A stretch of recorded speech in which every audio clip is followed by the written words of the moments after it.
Come on. Now we are. Play the game. No, the game will not be played. I will not play that game with all of you. Are we in? Yes, we're in. We're in. Go ahead. Hey everybody. Welcome back. Thank you for tuning in with us today after our week off. We just had a nice little rest and did a training montage to get ready for this week. Yeah. Was that? Oh, nice. For a second, I thought it was like Duel of the Fates, and I was like, "What?" We had an epic lightsaber fight. Oh, in a train. those were the days. Oh, Welcome back, everybody, to our 8th episode of the Bards of New York first campaign, the champions of Cordia,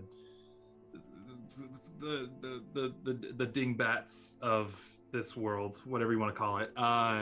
East Crusaders. Yes. But before we begin, we have a few announcements.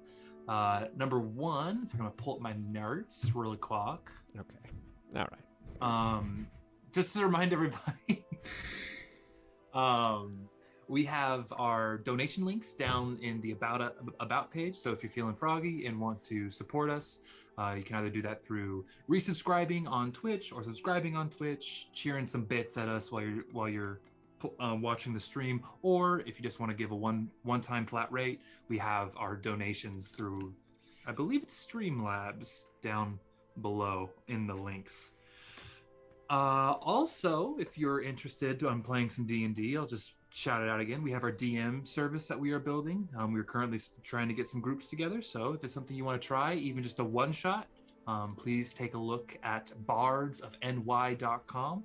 That is bardsofny.com. And I believe that's everything on my neck of the woods. Do we want to talk about the fact that the money that people have graciously used to subscribe or donated to us in order to improve the stream? We have taken some steps to a little step toward that. Do you want to talk about that? Yeah. We've been setting up these like community goals, almost at first like a bit of a jest, a self jest, a self zag, if you will, for things we can use the Twitch funds to help improve the stream on. And the first thing we are actually using these for is to buy and then utilize and get the supplies for the STL files to print custom minis for each of the main characters in our little show here. Mm-hmm. So the what you have generously donated to or sent our way is actually very actively going to be helping to improve this stream in a visible way. So I'm stoked to get those done. And on the DL, there's some more something that rhymes with fart on the way. Okay. You could just say. You can just. Oh, can we not say that? Okay, never mind. I wanted to be a surprise, so I'll let them put it together. He also wanted to say fart. I also wanted to say Bards. fart. Bards of New York, dartboards. I was gonna say it's not. Last announcement is the giveaway that we are holding today during our stream. We have partnered with the wonderful folks at Wild. They make candles. They make lip balms. They make the really cute matches to light the candles. They call them torches. The size that Woody's showing off there comes with a die. It can be either like a stone die or a gemstone. Really, really cool. I've got one. It smells delicious. But the giveaway will be happening during the break. In the meantime, go check out when you have a sec, go check out vild.co. That's V as in like. Okay, what's going on? What? Vector. Oh. IALED.co. And go check out their stuff. But it will be, so our giveaway will be at the break. We'll have a code word that we will tell you right before then, and then the winner will be announced when we come back. And that is all I have. Yeah, so I'm burning my vile candle right now. It is Dwarven Spirits. It is my favorite smell. Hannah, you have the coffee one, correct? I have the Tavern's Brew, Yeah, which smells like coffee, and it's really nice. they're very good. And also, I love the little gemstone die I got from mine. Really pretty. What tiger's eye it looks like. I don't know if it's like a tiger's eye or an agate. I don't know, but I love it. A what? It's agate. Agate. Atticus Finch. Yeah, an Atticus. You know, Atticus gemstones. Very well known. Okay, so I'm not ready. without further ado, let's start our session. Yeah, we had to get going. All right, I'm done. Right. Yeah, I was about to say, Right. time to, that's April a Fool- fucking wrap April on the Fools, stream. guys, everybody. we're out of here. Jesus. I love you, Kyle. Sorry. As the camera pans down and the morning sun crests, our heroes, after dispatching a bandit camp, releasing a seemingly necromantic plague upon the vicinity of the United Territories of Armania, the kingdom you all reside in. You spent a day buying some things and discovering some new abilities from the various party members. You then were able to book passage with some old acquaintances of Leonidas's, and on a sand skiff, you are now making your way through the canyon lands to the gleaming wastes. As the sun crests over the skyline, we find ourselves on the first travel day. Now, I'm going to ask somebody to roll me a d20. You guys get to choose who gets to go first. Are we adding anything to it? Nope, just roll me a d20. We're traveling, baby. Okay. I've got one in hand. William will do Those it. guys. Oh, never mind. I guess we're not I'll doing go that. for it. You got a volunteer. First roll with these new dice. Volunteer Why not? tribute. Right. Okay. That is a 19. Nice. Okay. So, the morning comes. There is a very simple breakfast of rations on the skiff. You guys, they kind of pull off to the side of one of these canyons. There's almost seems like there used to be an eddy from an ancient river that cut through this canyon, and it's kind of a nice little rest spot for like pretty much shielded from winds and elements in these canyons. You guys have a nice little dinner, and as you are all, or not dinner, breakfast, as you're all sitting there, we feel the wind start to pick up. And at first, Catty and Kurti, they seem a little nervous about it. They're a little skeptical of the wind coming through, but after a moment of watching the wind come through, you see an excitement on Kurti's face, and he explains that, well, looks like we have some good wind today, so we should be able to cut a day off of our travel. So, finished eating up, and let's get on the skiff. And he goes and he readies the sails and ready to be unfurled to head out. What do you do? That's good news. Sorry, guys, I was feeling a little tired yesterday. But that's okay. Sorry, I've forgotten. Hold on. Give me a minute. You're muted, Hannah. It. Sorry, I have dogs. The whole morning, Lilith is very quiet and very tired, and she keeps just kind of like looking off into space. I think it'd be best to get a move on. Yes?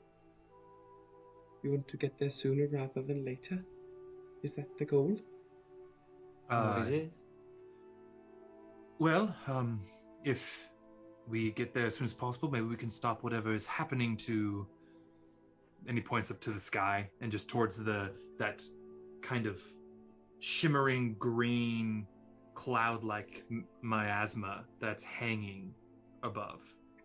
Good word. That was a good word. I love that SAT word. Never heard that word in my life. Sounds Really? Like, sounds like someone saying asthma, but forgets to, or put some Miasma. yeah, put some extra letters in Miasma. there. Yeah. Ugh. Sorry, No. guys, I can't make it today. My asthma. Miasma. So Okay. Hugh quickly just throws the bit of bacon he was chewing on into his mouth, wipes off his hands, and starts grabbing up the crates that you guys set up for breakfast.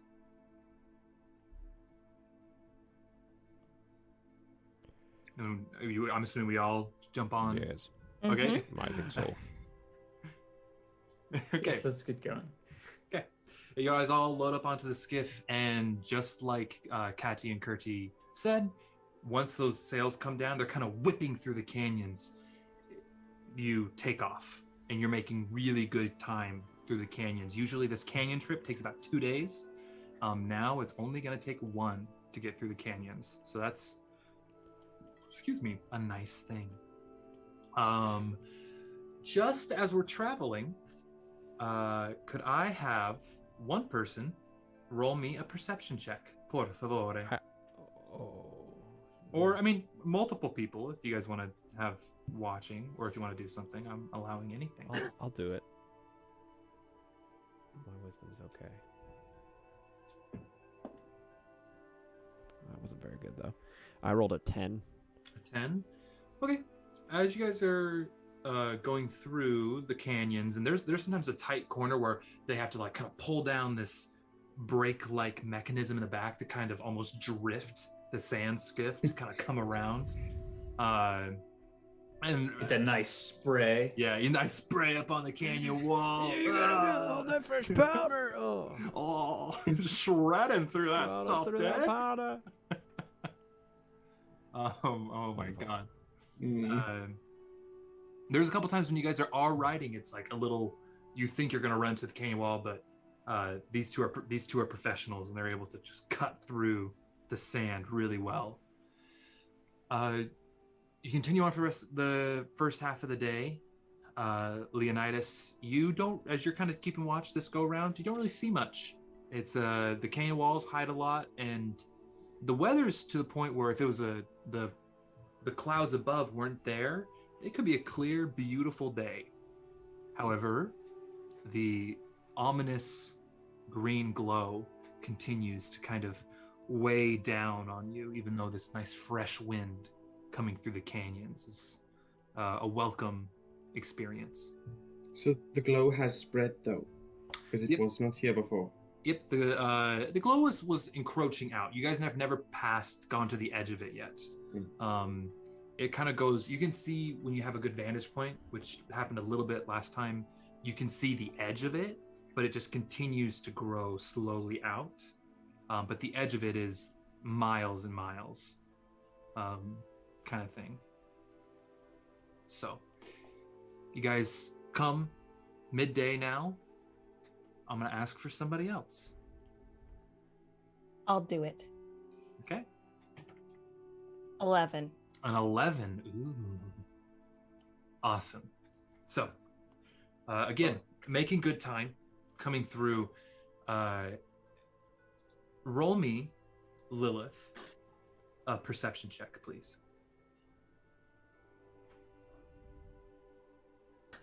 16. 16? Mhm. All right.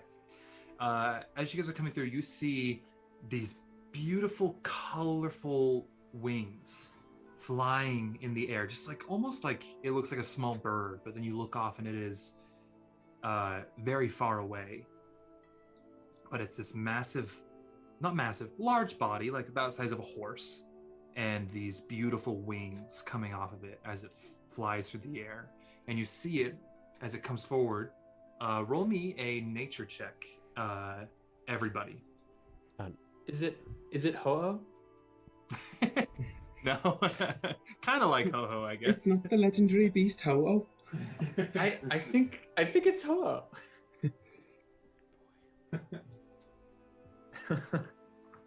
Is that not canon? Is Pokemon not canon? You know, weirdly enough, not. You think it would, right? Funny, All right, but whatever. no. That's a 5 on my nature check. The thick 13. I got a 9. I crit failed. 17. Okay. So Lilith, you've never seen one of these creatures before. However, what'd you get again, Leonidas? I got a 5. A 5. Okay. The only person who recognizes this creature, which makes sense, is Ryujin. Ryujin, this you would know as a male griffin. It is very rare to see a griffin that has these almost tropical-like bird feathers to it. Very colorful wings, whereas more often the female version of this beast tend to be more muted browns and blacks and grays. The males tend to have much more plumage. So you're seeing a very rare griffin fly in front of you, and it seems to land somewhere in the distance from you guys. Guys, we gotta stop it. It's a shiny. I would recommend perhaps it might have useful materials on its body. I don't know We if we shouldn't should. let an opportunity go like this. I don't always object to killing, but I do think a beautiful beast like that might need to remain Yes. alive. I don't know if we should maybe not kill it. We don't know if it is a savage predator or not. Yes, but it doesn't seem like it is. Currently. Savage predator for its food. Quite. What It if has we nothing to do with where steer we're around going it? or what we're doing, so let's just not deal with it. I agree. Yeah, I don't think we could go. I could go around it and be okay. Okay. The sled continues forward. You go on for another couple hours or so, and you continue to move through the canyons. There's certain, depending on where you're going, that sometimes they shallow out to a more kind of gradual steepness, to where sometimes it's a narrow, tight canyon. They do slow down the skiff a little bit to kind of work their way through and make sure that you're not going to scrape against the walls.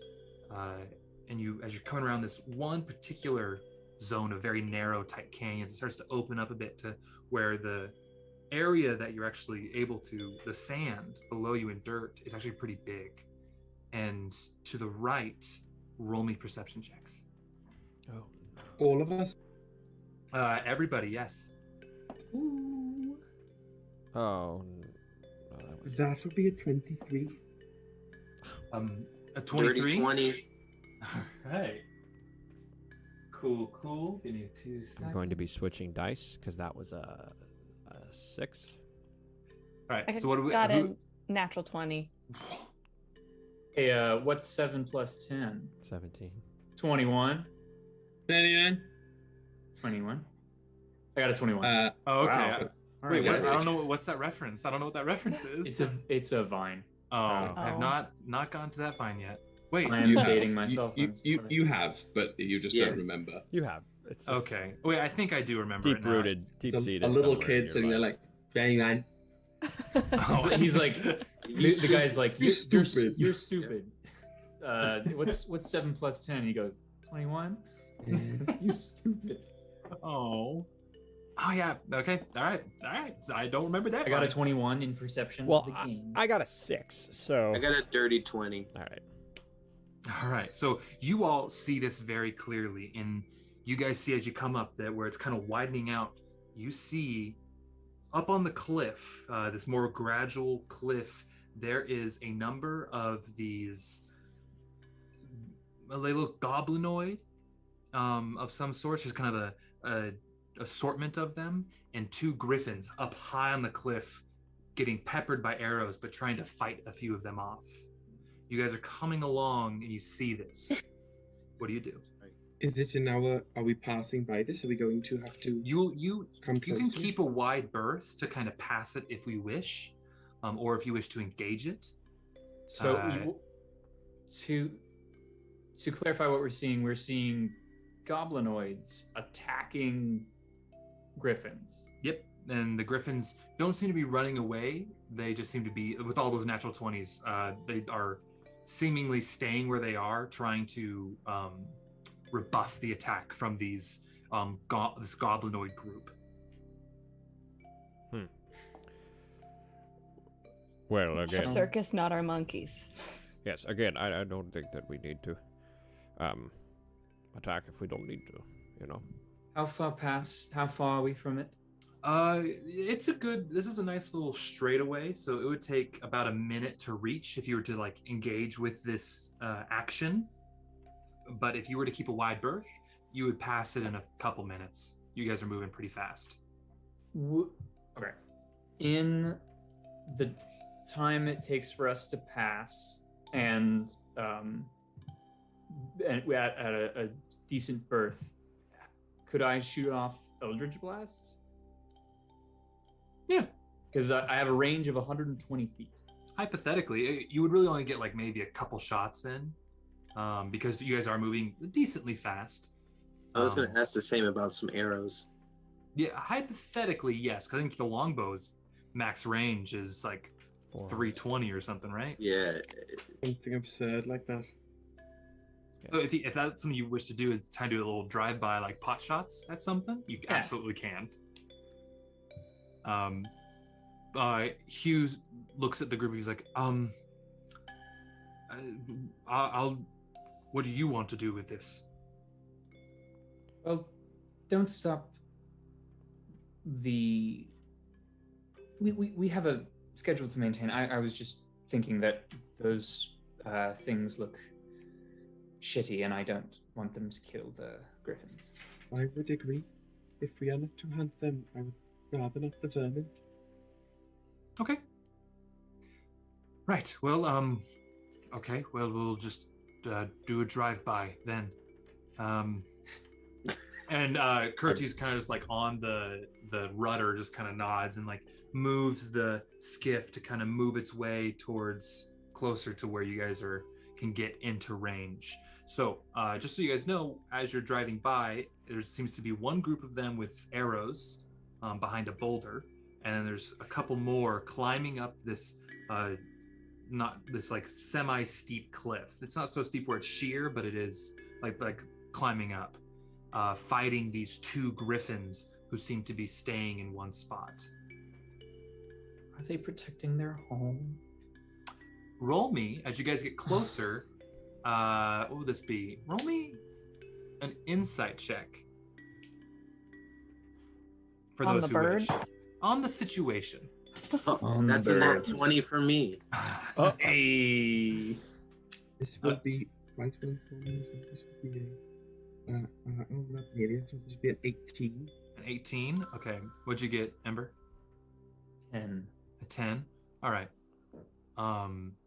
So Ryujin and Callias, you recognize it a little bit, but definitely Ryujin, because he knows griffins, apparently, have we decided by the rolls, and you recognize this. Griffins like to make their nests along cliffs, and getting closer and kind of having a better view of it, these goblinoids, the griffins would just fly away normally, but these goblinoids are attacking the nest, and they're trying to protect their nest.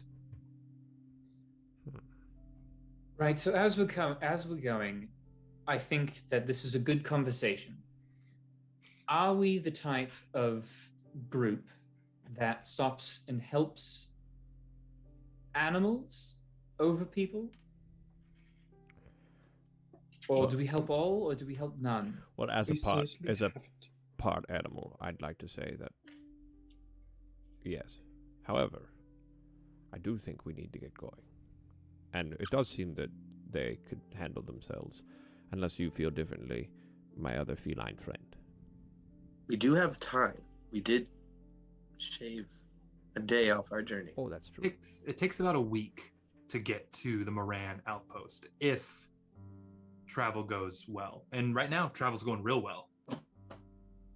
We always said if travel goes well, it would take 3 days. I did my math wrong. I'm sorry. I see. Right. Okay. Well, then this will PM definitely retcon. be this will definitely be a long journey no matter what. So nothing ventured, right? Am I right? I actually have to agree. If it is going to take us time no matter what, we might as well expunge these vermin. Well, once again, a nice word, Callias, a nice word. If we're gonna fight them, or at least if I'm gonna fight them, I would need to be a bit closer. Only because Yes. Hard to port. I'm sorry. Okay.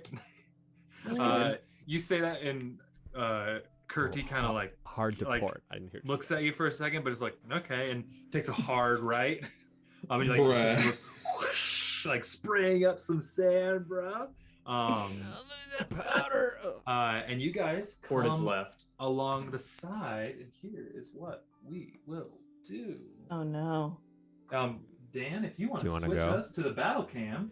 Ladies and gentlemen, welcome to the Be battle careful cam. how you arrange this boat, or we will end up with a wee bit of a canal situation.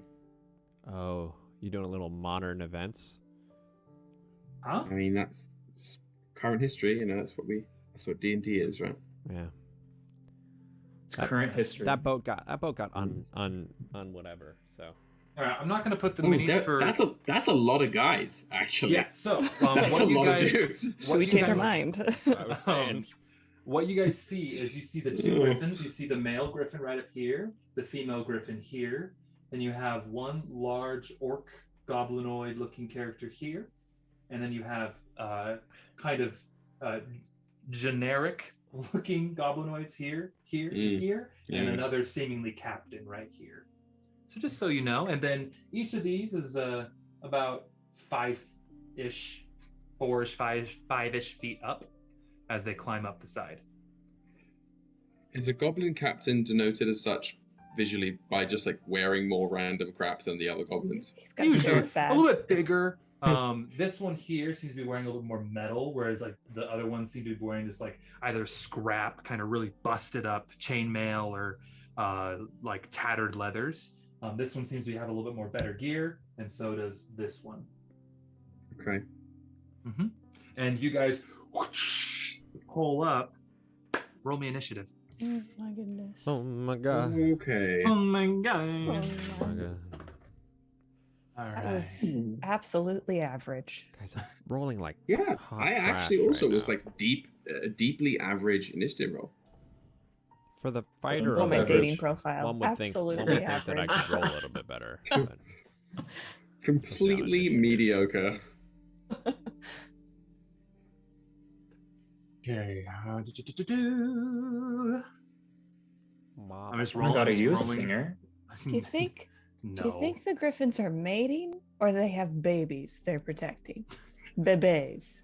Gold? I'm gonna maybe? name, I'm gonna fucking- name them. I'm gonna name them Peter and Lois. Oh, Lois. Don't Jesus. do that. Don't do that. Oh, I would God, prefer I if that was not It what took me a happened. second to realize what that meant. Like Peter and Lois. Oh. Oh, I just got that too. Oh. Really? Really? And the last horse crosses the finish line. Okay. That's pretty So, good. Who got above a 20? Mm, All right. 20 to 15. 18, baby. 18. Ryujin.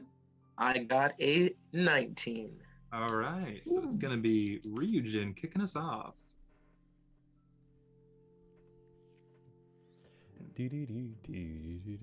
I'm sorry, was someone singing the Game of Thrones theme? That's what I I kind of... hate that. I hate that you just did that. That you started singing it and then we're like, oh, somebody's singing it. How fun No, and no, flirty. somebody was going, someone went, No. No, someone did, and I The went, Family That Guy was theme you. song. Oh no! Will, you said you did like a wah wah. Oh. Oh. which is part of, So Yeah, to be I fair to guess- Dan, I guess like part of, but all right. I'm not Those two gonna. I'm notes not are- gonna defend that. Those two notes are triggering, please. Okay. Who got 15 to 10? Bum, bum, bum, Wah bum. wah wah wah. I got Will? a 14. 14 for Lilith, and for Callias. Elias's trend of scaling ever upwards slowly. 12. All right. And as the I fighter get of it the scaling. Oh, I get it. Scaling. God, the Pun Thank you. King. The pun king that is Kyle Knight. Some call the pumpkin a friend of Halloween. Nope. The The show? wheels are spinning and show? there's like nothing but dust. like pumpkins. Yep. I got a 7. Oh, okay. All right. Great. Good Keely goes talk. last. And then Let's hope the goblins got like a Jesus. 1. Let's well, hope. the goblins didn't, but the hobgoblins Oh no. Oh, they didn't do it nearly as well. no. Oh, Okay. so it's- Reggie. So kicking us off as you guys whoosh on this skiff, Ryujin, what do you do? I'm knocking some arrows, bro. All right. So Yeah. you're right here. Are you gonna move at all, or are you just? No, I'm gonna stay right there. Okay. You just kind of up on the skiff and knock some arrows. Who are you shooting at? That one on the second step. This one right here. Yeah, All right. I'd say that's in range. You're good. cool. Mm-hmm. All right, let me roll. That is a 30-20. A dirty 20. Yeah, dude. You hit. Roll for Alright. damage. Nice. Nice. Let's see here. Oh, That over is- there. How do I get off the boat? Oh, There are That so many is- questions. I just figured out 10 how to get points off of the boat. damage. Ooh, all right. Yeah, you just like good, like it's like right in the ribs. Still up, but hurting this guy. So that one takes a good shot to the ribs right here. End of your turn? Yeah. All right.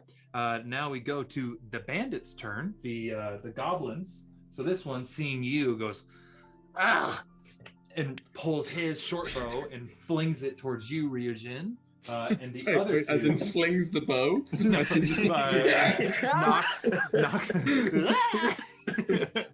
knocks an arrow and his little short bow. And then these two are, this one's gonna move here and also short bow, and this one's gonna hop kind of over here and short bow as well. So this one's gonna go to Ryujin, and then this one, these two are gonna go respectively to Ember and Callias. just Respectively. because, yeah. Yeah, isn't that what it's, that's right? Yeah. I was just making a joke. It's respectfully going to respectively Ember and Callias. All right, so first one I to didn't like that at Ryujin. all. What? I didn't like it either. Okay. I don't like most things I do. A 20 to hit. I like them. Jeez, Wood, you want to talk about something? A 20 to hit. For me? Yeah. Oh, yeah, that hits. Yeah. I was ready for it not to hit and me to lose my mind. All right, that's a D8. I give up. You take 3 points of piercing damage. Ooh. What a chump. And the other two, this one's for Callias. Hmm. 6 does not beat your armor class, correct? Into the cloak, thank you. And for Ember, ooh, 17? Oh no, 18. 18. I heard 70. I heard 7. I was like, You also take 3 points of piercing damage as these 3 arrows fly towards the group of you. Right, I was kidding. Everyone, we should leave. This one's then going to pop down, use its reflex That's movement too to pop late. down over here. And this one's also going to be there, just kind of creating a buffer between you and their hunting. Okay, now we go to, that's the end of the bandit's turn. Now we go to Ember, your turn. Right. Ember will use his bonus action to cast Hex on the one in the middle, like the middle of the screen. Yeah. that guy. Yeah, the one, okay. Let me grab my little... The Beyonce of the Goblin threesome. you mean the Beyonce of the Destiny's Child? Oh. Yes. I'm All having right. something's He's- going on. This goblin is now hexed. Right there. Okay.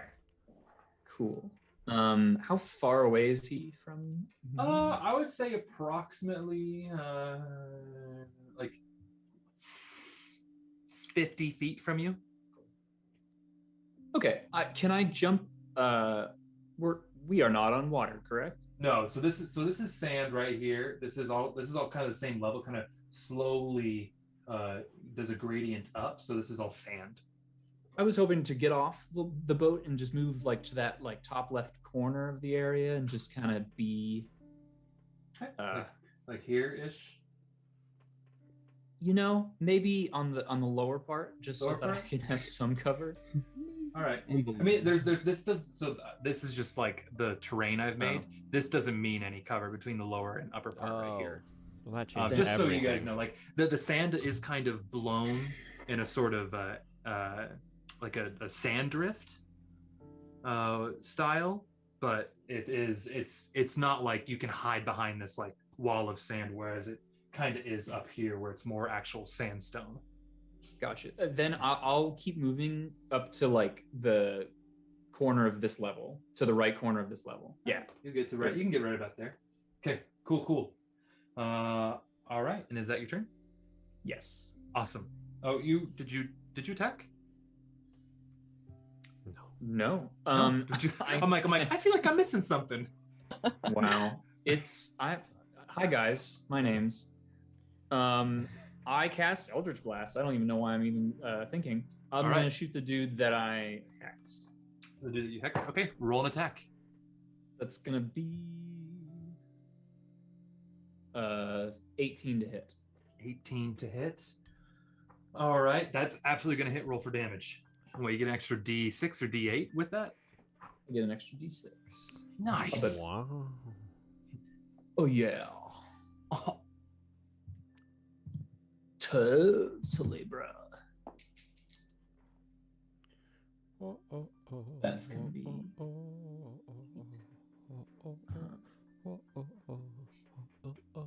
Shit. I think it's gonna be 10 damage.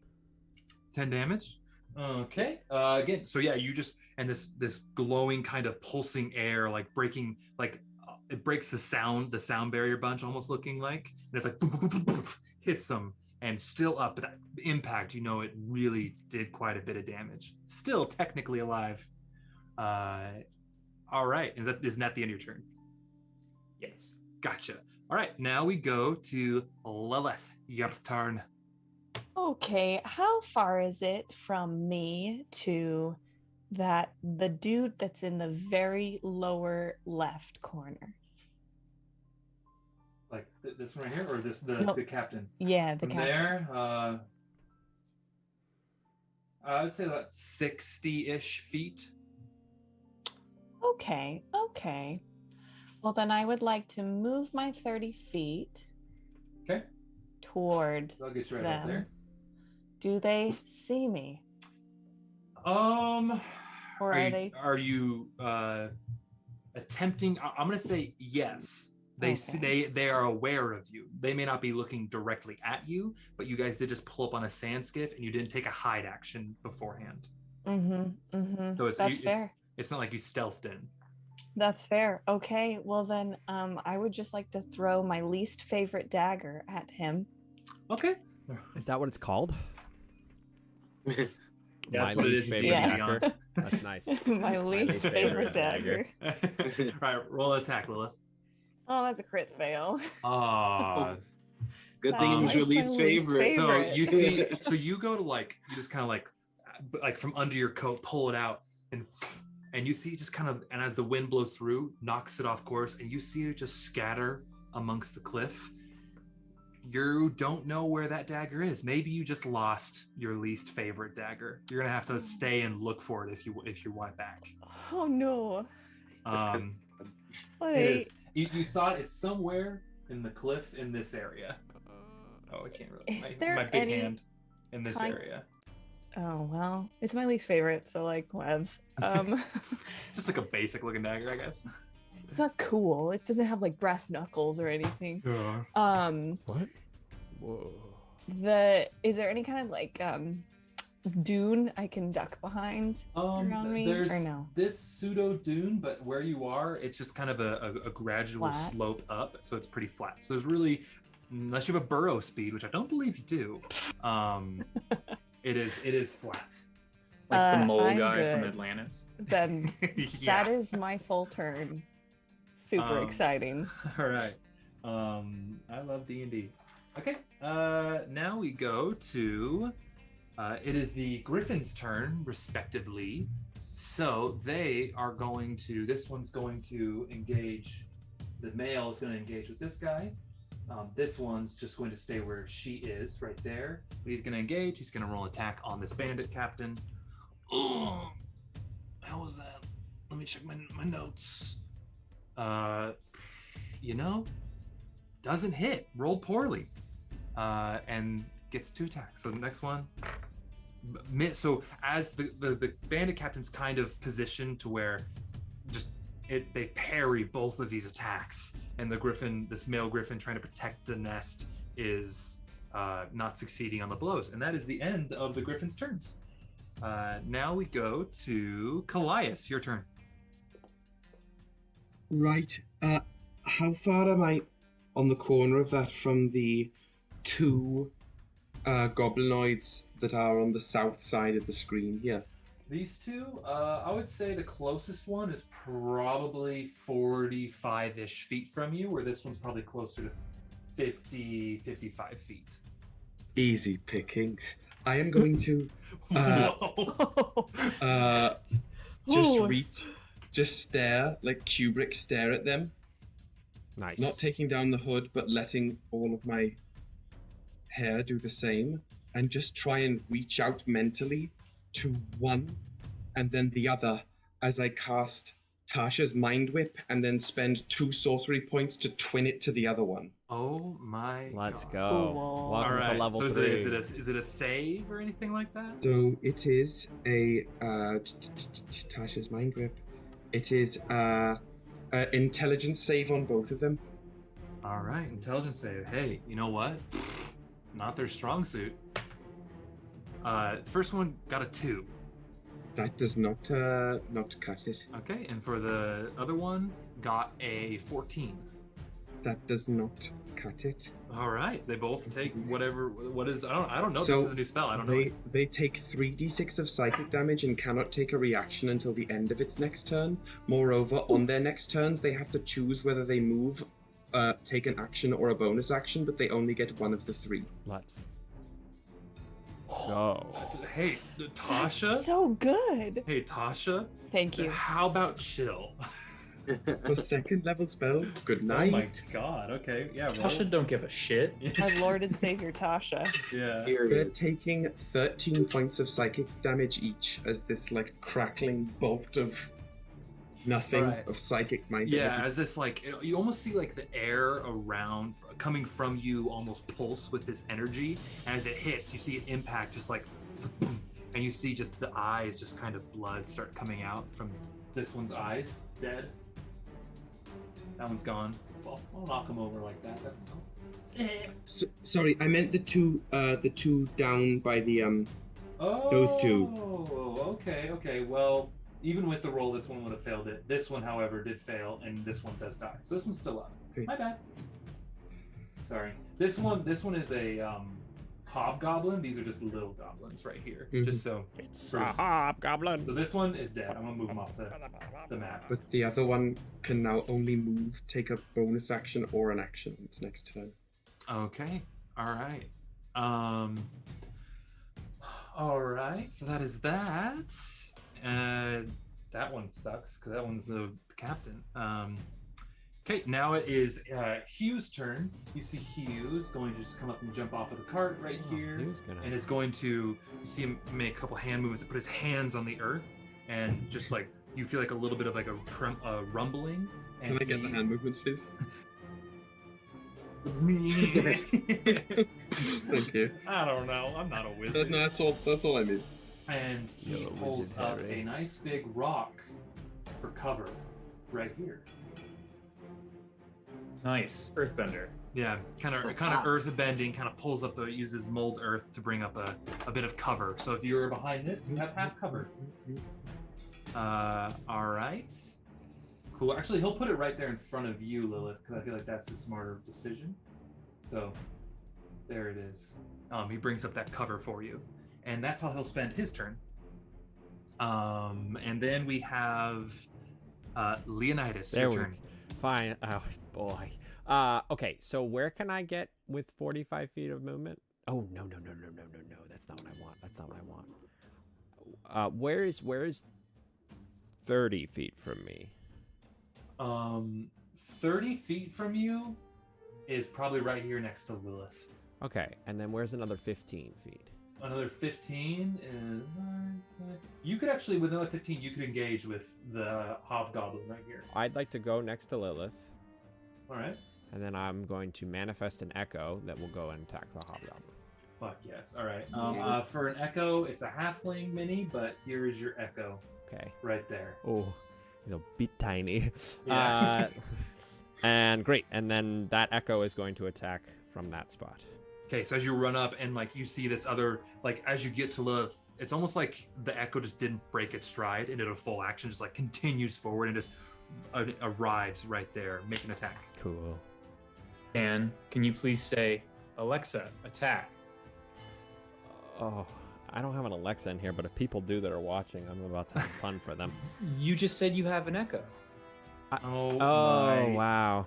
Ladies and gentlemen, Kyle is doing. I would like to leave. I would like to go Dollar home. Kyle's on in the point. dad joke jar. Yeah. We're making a dad joke jar from that one. Okay, I'm sorry. No, they're good. I'm impressed. They're very good. I'm impressed. One might say that you're a You're so quick with They definitely are taking years off my life with every single one, but like, sure.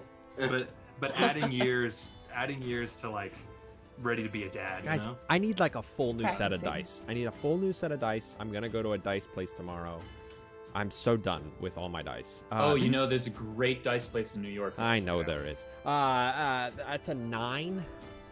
A 9? Who works there? Yeah. Okay, a I 9 misses. So the echo comes and you see this hobgoblin just kind of barely just dodges out of the way, just misses it barely. Okay, well, and then I'm going to, because I'm upset, I'm going to use Unleash Incarnation and get another attack from the dude. Oh. All right, roll attack. Because I just would like to do something. And I crit fail. All right, I'm gonna go. Thanks, guys. It's been a fun day. Oh my. It's been a fun night. It's been a fun night. Sure. So far. Bye. I think as you are attacking the echo, first time really doing it like focusing it on purpose, it almost seems to almost blip out of existence. And so as it goes into the second strike, it just kind of like shudders and the strike just passes through. A little bit of Johnny Depp in that one movie. I don't know what movie you're talking about. Transcendence. What's that movie where Oh. he's like a computer? That's oh yeah, it is that movie, isn't it? Never saw it. Good movie. A little weird. Yeah. But- All right. Now it is Cora's I turn. really enjoyed it, actually. Thinking about Cora is going to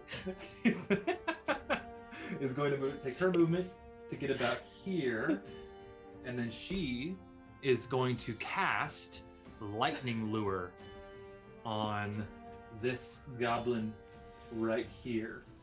And the goblin's going to try to get out of the way of it. I gotta get a bell. I have to get a bell. Gotta ring the bell. Gotta ring the bell, folks. And this little goblinito bandito, it misses. It jumps out of the way, and Cora's lightning lure doesn't quite grab it. As this whip of electricity comes out and tries to grab it. So that's Cora's turn. Good, because that one's mine anyway. All right, now we go to the actual bandit captains. This one captain is going to make an attack on with its scimitar on the griffin. Misses, hits. So I'm gonna just play D&D with myself for a second, guys. Just bear with me. Yeah, the best kind. Gross. That griffin takes an indeterminate amount of damage because y'all don't know it. And then this next one is going to use its attack action to attack the Echo. Does a 20 hit? Does a 20 hit the Echo? Oh, you're asking me. Oh, a 20 definitely hits the Echo. Okay, all right. Yeah. I believe the Echo only has 1 hit point, correct? The Echo only does have 1 hit point, so Okay, the so- Echo's gone. Alexa, no. So the Echo Alexa, please.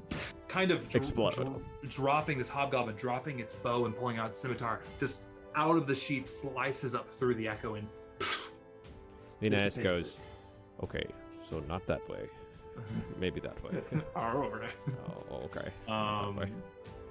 Cool. And then it can't make any other attacks, and the Tasha's mind thing, it can't move. So it wastes its second attack. That's turn. All right, now top of the round, Ryujin. Knocking another arrow. I'm trying to take this goblin out that shot me. Yeah, that'd be this one right here. Yeah, All right, roll an attack. that is a 21. Oh, that's definitely gonna hit. And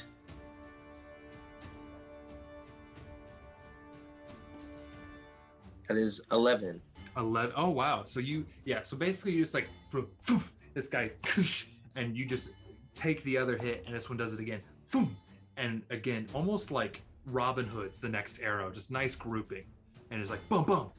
And this goblin falls to the ground dead. Nice. Is that the end of your turn? Yes. All right. Nito Bandito. All right. Now we go to the last Bandito's turn. This little Bandito is going to be a little worried. It's going to come over here, duck behind and get half cover from this rock, and it's going to shoot at Ember. Oh, 19 to hit. Oh God, I'm rolling well to hit. My damage though is bupkis. At least you can hit people. 2 points of damage as this Right. arrow hits you. And that's that little boy's turn. All right, and then now we go to Ember. It's over to you. Well, good thing I was already gonna fucking kill him. Eldritch Blast on that All right. piece of crap. I got 14. 14, that absolutely hits. Roll for damage. Ooh, we rolled good. We rolled well. 16 points of damage. Oh wow. Yeah, you just like, again, shoots this air, like very much like air, like hits this and sends him flying back, hits the rock, unmoving, dead. Dead. Even with the it's still, even with the +2 the armor class, you beat it. All right. Don't worry, there's more to come. Now, at the end of your turn? Okay. Yes. Oh no, I'm gonna use my bonus action to move the hex to big boy up top. Okay. All right. Boom skis. Big boy up top's got the hex. Boom skis. All That's right. and how far away are they? I'd say the big boy up top is. I would say again, like as the bird flies, 50-ish feet. Okay, cool. So I'm not gonna fucking move. I'm good. Yeah. Maybe a little bit more, looking at it. But I it got is. the long barrel. Yeah. All right. Cool. The little banditos are all gone, so I'm gonna get rid of their card. Okay. Now we go to Lilith. It's your turn. So what are you gonna do? So this rock that is dropped down in front of me, can I? It's the sneak attack thing, you know. The dance of the rogue. Technically, no, because you didn't take a hide action, and then it is aware of you. So you didn't break, because this is only half cover. It's a little weird because it's the leveling. but this is That's only fine. half cover for you, so it still sees you. Oh, Can okay. can you yet do a bonus action hide yet? Yeah, I can. So you could do a bonus action hide, and if you succeed, you can attack and then get sneak attack. You know what? Lilith is going to whip out her rapier and her dagger in the other hand, and she's going to like log roll over on her back over Nice. the rock. That's just flair, cinematic flair. There's Love a it. quote from Galaxy Quest. And Does then the actually- rolling help? Wow, Will, what a What a reference! What a I good haven't thought about reference! Galaxy Quest in so love long. that What a good I movie! have, because I've watched it recently, because it's a classic. It's a classic movie. We Um, need your help. as she rolls off, she kicks off of the rock, and then she's gonna slash with her rapier, Oh. stab with her rapier. Like a water This dancer rolling Yeah. its definitely is, like, hat. so Very much mwah. like a water dancer. Yeah. And then she'll do a bonus action to slash with her dagger. All right. And a quick question, Callias. Does it last till your turn or the end of their turn? So they can't take a reaction until the end of their turn. They already had their turn, so they can take So reactions they now. can take a reaction now. Yeah. Gotcha. Cool. Just checking. All right. This captain's gonna use its reaction to do a parry, so it has a slightly higher AC. What'd you get? I'm rolling right now. Mm-hmm. Natural 20. Oh, cock. Woo! All right. Roll for damage, and you get an extra damage die, That's so or exciting. a full damage die. You know what you know what we do. Yep. Mm-hmm. My natural 20 dance for anyone watching. That was nice. Dan. Thank you. So 17 points of damage for the rapier, and then I'll Nice. slash with the dagger. Don't get to add anything to it. Well, that was a crit fail, so Okay. Yeah, you're not. I can't really see many consequences there. Excuse me. So you just lose. You just don't hit. You're not gonna hit. Who's not gonna But hit? you said 17 points of damage. Okay. and that's my turn. Gotcha. All right then. Now we go to. There's my notes. The Griffin's turns. This Griffin, she is then going to turn her attention a little bit towards. I Ember. get it now. Not necessarily. See, there you go. Peter and I was Lois. like, why are we making a Family Guy reference? And Wow, You that's forget- the last horse to the race. Wait, Yeah. actually? no, I'm dead serious. Yeah, I was genuinely confused as to why we were naming off Family Guy characters until we got to this point. So yeah. Peter. This Griffin is going to come down to here, make an attack. Ooh, Lois. don't fall.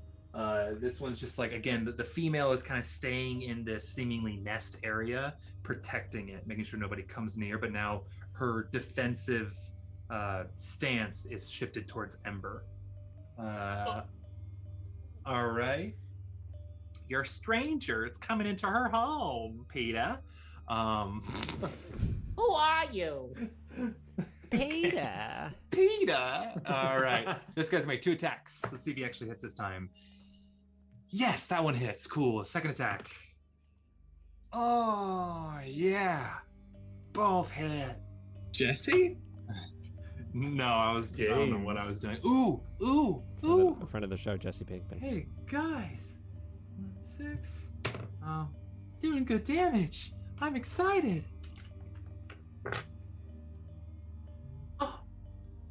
Dude, nice. All What right, the so fuck is going on? sorry, I'm What just do you- just got what excited is playing having, like, D&D a with King myself for a moment. So, Like a whole load of. Just turned into a 4-year-old with his bionicles. oh yeah. Do Oh. not. Don't even. Do not. Not Do not bionicles. come with bionicles. Don't even. Don't even. So the Wow. You guys remember the movies? Oh my Yes. god, the Legends of Matanui. Do you remember the movies? I mean, what do you think I am? I still have like nightmares of those snake bionicle, like the evil snake bionicles. The Rockney? Yeah. No, the come Arachne. now. With like the weird thing that and live Servants inside of their. Latoro? Let's go. Let's go. Come on now. There's an open world RPG Oh. about this coming out. Oh Check wow. Okay, Check campaign No tune. way. Campaign tune, everybody. Is bionic. Campaign bionic. two. Oh my god. Not a Star Wars Signed, sealed, campaign. delivered. Bionicle campaign. Okay.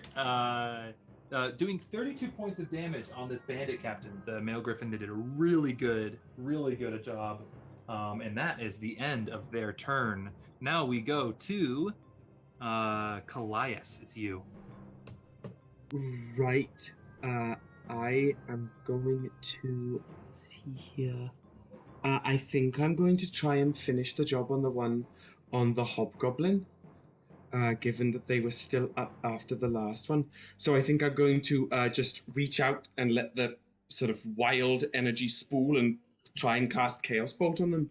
I'm definitely going to use my Wild Surge, my Tide of Chaos for this. Okay. So I have advantage. And I'm going to make you roll on the table. Please. Okay. I wanna know. Turn Before or into after? a potted plant. Afterwards, Turn please. Into a potted plant. Okay. Turn into a pot. So I'm going Here to we are range again. spell attack. That's a nat 20. Let's- Oh my god. All right. Ooh. Well, you get a full die added to it. Full. Which one? I have a D8 and a D6 rolled in this. Both. Oh. Okay.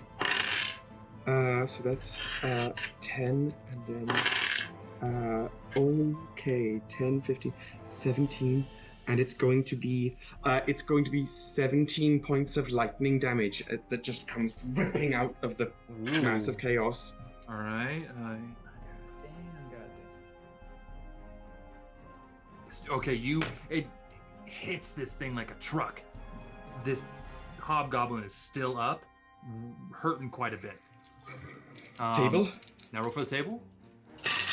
That the 0 on the D10. What is that? That would be in the ones place. So what? So what's the other? What's in So, the 10? What's the 10? D10. 4. 4. So it's a 4.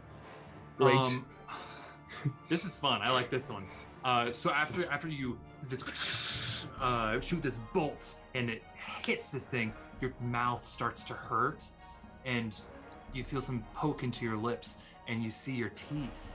You feel them, and they have now grown long fangs for the next hour that deal 1d4 piercing damage and 1d4 poison damage.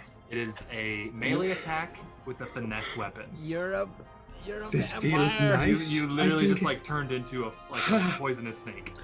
This feels nice. Oh no. Oh no. You see, you guys look at Callias, and they're just like with the big old like snake fangs coming down. That's fun. I like that. That's great. I love wild magic. Yeah. Me too. All right. Is that the end of your turn, Callias? Yes, it is. All right. Now we go to it is Hugh's turn. Hugh is going to kind of look around and is going to cast Magic Missile on the captain up on the cliff. And Trusty, dusty magic missile. Yep, can't go wrong with it, can you? I mean, Never. It's three darts. Yeah, 3 darts. I forgot. Oh no, grab my deport. Okay, that's 2.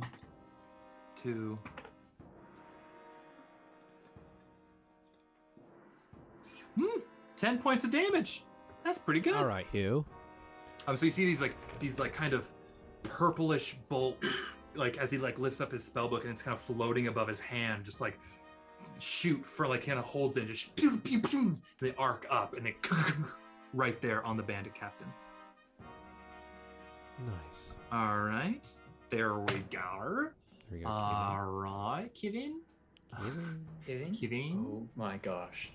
Now we go to, and he's going to stay where he is, just right there off the cart. And now we are going to go to Leonidas. Your turn. All right. We're gonna run it back. We're gonna bonus action, echo, Okay. a Where are you putting him? right in the same place, pretty much. Okay. And then I've got a different dice this time. We're just gonna attack and see what happens. Okay. Come on. Ooh, that's so much better. We're using this dice. That's a 23. Oh, hits. Yeah, roll for damage. Fuck yeah. Ooh, can I get the reroll? Yes, that's 11 points of damage. Okay. Let me just double check. All right, on this one. Also, Woody, everyone in the chat really loves your terrain. They think it's amazing. Oh, thanks, guys. I've been painting all week. There's a lot more. You can kind of see little sneak peeks back over here. Can't see my pen, but that's gonna be coming in soon. Ooh. This guy. But yeah, it's like a fun thing to do. But back to this. All right. 6, 5. All right. This captain hurting quite a bit, but still up. Nice. But this is kind of cool. I want to narrate this as after your echo got slashed and kind of like its essence got split and was like in the air.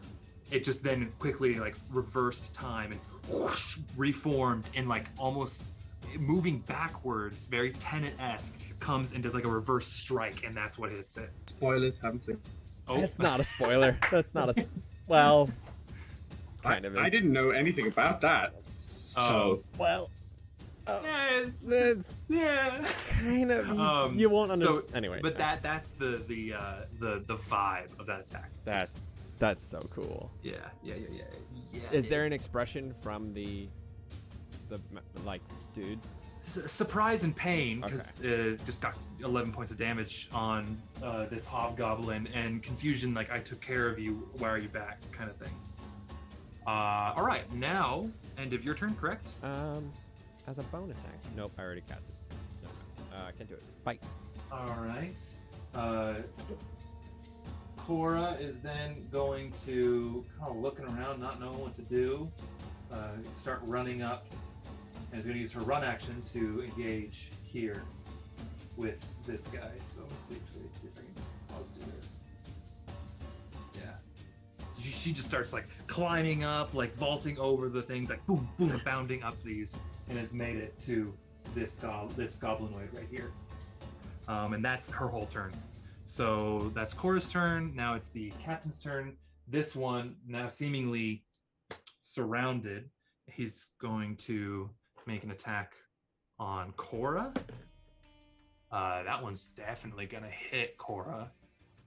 Oh yeah, absolutely hits. And then the second attack is also gonna be on Cora, and that one also hits. All right, am I gonna kill Cora right now? Who knows? Don't kill Cora. He says with such joy. I mean, the tag word for the episode was healing, right? Healing, yeah. Yep. Oh, yeah. The angel card. Whoa, wait a second. Oh, hits Core real hard. But I should pull a tarot card from my Dragon Age Inquisition tarot deck. Oh, every session? Yeah. That's what I should do. I thought you meant right we're now. such nerds. For those at home, Yeah. I have these little angel cards that I would use when I would do shows. But I'm using them now when we do sessions for D&D. And today's card was healing. Whatever that means. We're hoping it doesn't mean as that you we will. have to heal. All right, Cora takes 15 points of slashing damage, Ooh. and is still up but hurting. This guy is then going to run down this way. The Griffin's going to take a reaction, and so will Cora, but he'll make it down to his friend. Because neither of them have Sentinel. So the Griffin is gonna make an attack. The Griffin got rolled a 2, so it doesn't hit. And then Cora is gonna make an attack. And she rolled a 3, so she's not gonna hit. So they both miss. Dinguses. Okay. Now we go to. That's the end of the captain's turn. Is that the plural? Dude, A I don't know. dingai. I don't know. Captain. Dingo. It's now back at the top of the third round. Ryujin, it's your turn. How far is the female griffin from me? Are we attacking those griffins? From you? No. Oof. I don't think so. I'm gonna say like 80, 70 feet. Okay, I'm going to start trying to make my way closer to it. Okay. You just want to use your full movement to get closer? Yeah, Okay, you'll get to about right there. cool. Yeah. Then is anything else Yes, you want to and I just want the air about me is non-menacing and approaching it with kindness. Okay. Roll me. Do you have yet the ranger thing where you can like communicate with animals, kind of? Yes. Okay, then roll me a persuasion check Oh, All right. with disadvantage. persuasion, you say? No, I'd say deception. Be I like, rolled- I promise I won't kill you because And she is a take your mom, and babies. she is protecting your babies. So I rolled a 15 and then a 16, so a 15. 15 altogether. Oh wait, yeah, hold on. Said persuade. Yep. Okay. So you see this griffin aggressively defensive. Like she's kind of like flapping her wings and like puffing up her chest. Flapping isn't a word, but you guys know what I mean. We're getting back to Pokemon now. And puffing up her chest is like to seem bigger. And if a griffin could growl, it's almost like this like weird clicking kind of like clucking sound that's coming from its throat. But then as you come up, like very much like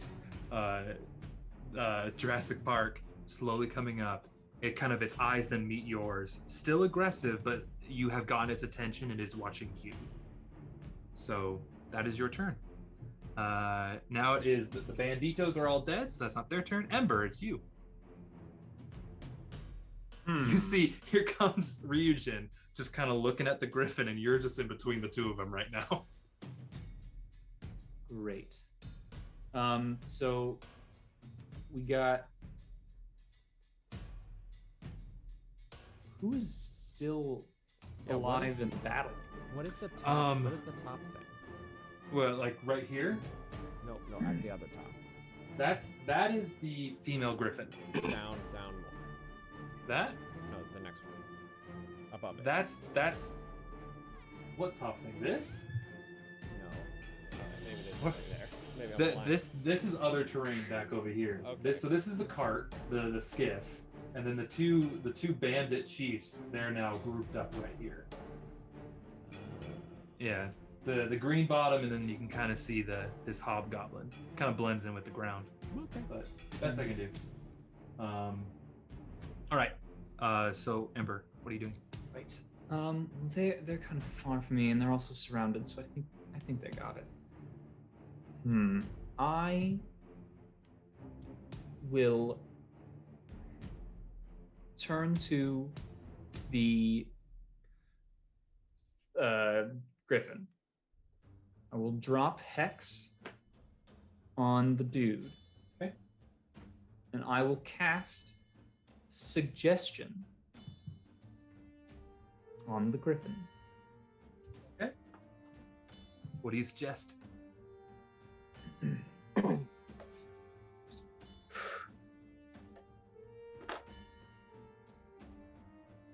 You should trust me and my friends, and then once this is over, we'll all go our separate ways. Is it a wisdom save? It doesn't say. Hello.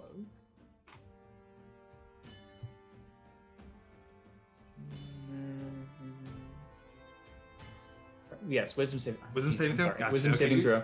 You're good. I'm going to be using my Vile gemstone die on this one. Ooh. Add. Okay, you cast a spell. You see this. You feel this magic hit this griffin, and her aggressive stance relaxes. You see her still nervous of the fighting that's going on, but seemingly the spell has taken hold. She crit failed. Nice. Yeah. So great for my players, Viled, but let's get some higher rolls up in here if we want to attack them. Still love the die. No, love the die. That's great. Love That's the great, die. Big fan. The party is a big fan of the die. All right, cool. Is that the end of your turn? Yeah. Okay, cool. So we got the two animal trainers up here talking to the griffin. All right. Now we go to Lilith. Your turn. Okay, I am going to stab this guy, and it is a sneak attack because he's being flanked. Finally. Technically not being flanked. Is by. Well, no, because for it to be flanked, if we're on a grid, and there's no grid here, this. I mean, I guess we can, if we want to say, because hypothetically it has to be on the other side of the character, like break the 180 degrees for a flank to count. I also thought it was that it just had to be 5 feet within the character. No, so like, if we were on a grid, this is a rules talk with Woody. If we were on a grid, and you guys were just next to each other fighting one thing, that's not flanking, technically. When you have to be able to kind of, like, you break the plane of like that 180 like engagement side to flank it. So I will allow you, since you guys didn't exactly know this rule, to retcon and say that your echo is on the other side of this thing, Leonidas, just because you weren't fully aware of the rule. However, that will make the echo be flanked by these two, just so you know. Okay, cool. The little. It's up to you, Leonidas. It's a very like it's like here or here. It's literally like 5 feet difference, but when it comes to like combat, the 5 feet do matter. Yeah, no, he's gonna die soon anyway. So. Woody, sorry, I realized that I don't know if the suggestion would work on it because it needs to be able to understand me, and I don't think that griffins speak common. They This is a don't. magic griffin. They don't understand magical you. griffin. However, I've already ruled it, and she did crit fail. So in this situation, and with the bonus of animal communicator Ryujin, I will allow it this time. But thank you for holding yourself accountable. Yeah. I was like, oh, maybe it has a high intelligence. No, it has a 2 for intelligence. 2, yeah. Dumb fucking bird. It's a bird. It's got But pretty feathos. he got well. She does have pretty feathers. These are both. She was just like, oh, a kitty. Okay, everything's fine. Which shouldn't be the reaction, really. The but kitty goes. Oh, a How do you cat. like chirp at it? Meow. Oh God. Okay, but I'll allow it for this time since we're all new characters and we're learning. But next time I'm gonna be ruthless. Okay. Oh, Cool. God. Cool. Jesus. Nice. So, sneak attack. Yeah, I will allow it. Yes. I also. Well, if you hit, it's they're gonna use their reaction to do to raise their AC again. It's a dirty 20 to hit. That's gonna hit no matter what. Okay, fine. Great. Okay, So, fine. I have a couple things I'm gonna do here. I'm rolling with my vialed stone die. Oh, her D8. All right, 10, 11. That's 15 points of damage with Okay. the rapier. And then, as Lilith does this, she feels like there's just like a reverberation, and Wails of the Grave happens on the dude flanking the echo, and I'm going to roll another d6 and they get that damage. Oh. Wait. All right. There's no save for it, correct? No, it's just half of my sneak attack damage, like a sneak attack die, I roll again and then deal it to somebody within 30 Oh. feet, I'm pretty sure. Yeah, I think so. Yeah. If I remember reading it. That's badass. Yeah. Okay, roll for damage. That's a bonus action, or that's just. It's a Like you can do this a certain amount of times a day, correct? yeah, I have it twice a day. Yeah. That's 5 points of damage. Okay.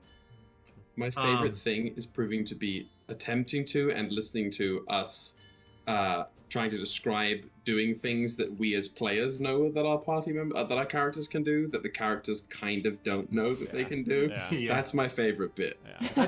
that's like your wheelhouse too, where it's like, Oh yeah, magic. but like the whole like I feel a reverberation and then some dude's head blows up. You know what I mean? Like You know what that is? I summoned the dead. That's very Average day. not any spoilers, but that's very The Boys. That's all I'll say. For those of you that know, you know. Those of you don't, I'm not gonna say it. And then Good fucking show. I would like to use my bonus action just to slash with my dagger. Okay, well, I'm gonna let you know first that rapier stab was more than enough, and this you just slow just pierce the heart of this hobgoblin. This hobgoblin is a dead. Oh. So Okay. Can I move over to this dude and then just bonus action absolutely, slice? you are no longer flanking, just so you know. That's fine. Well, I didn't hit because I rolled a 4 plus 6, so that's a 10. Or it's not even that, so it's just a 4. So. All right. So you just wipe out that one captain, and just step over their body, and now you are engaged with the next one. That's the end of your turn. Now we go to the griffin's turn. The male griffin, still aggressive, is going to attack Cora, because that's what makes sense. What are you doing in my house? Wow. What are you doing? These griffins rolling bad. Cora doesn't have that high of an armor class. Missed both. So Cora's lucky. So Cora's kind of yee from the griffin attacks. And now we go to Callias. Your turn. Right. I think I'm the only one still on the skiff. It looks like. Kurti and Kazi are there. They're just not combatants, so I didn't put them on the board yet. Well, I think in that case, since the hobgoblin captain is still up, I'm going to have to just let loose another chaos bolt. I can't let this stand. Okay. Roll an attack. That's going to be a 19. A 19. All right, a 19. That definitely hits. Roll for damage. Okay. That's going to be 15 points of psychic damage. Okay. Let me just do this math real quick. Oh, wait, hang on. If you roll the same number on both d8s, which I did, they were both 7s, hence the psychic, the chaotic energy leaps from the target to a different creature of your choice within 50 feet of it. Is there someone within 50 feet? Within 30 feet of the... The only beings that are within 30 feet of this guy are your allies.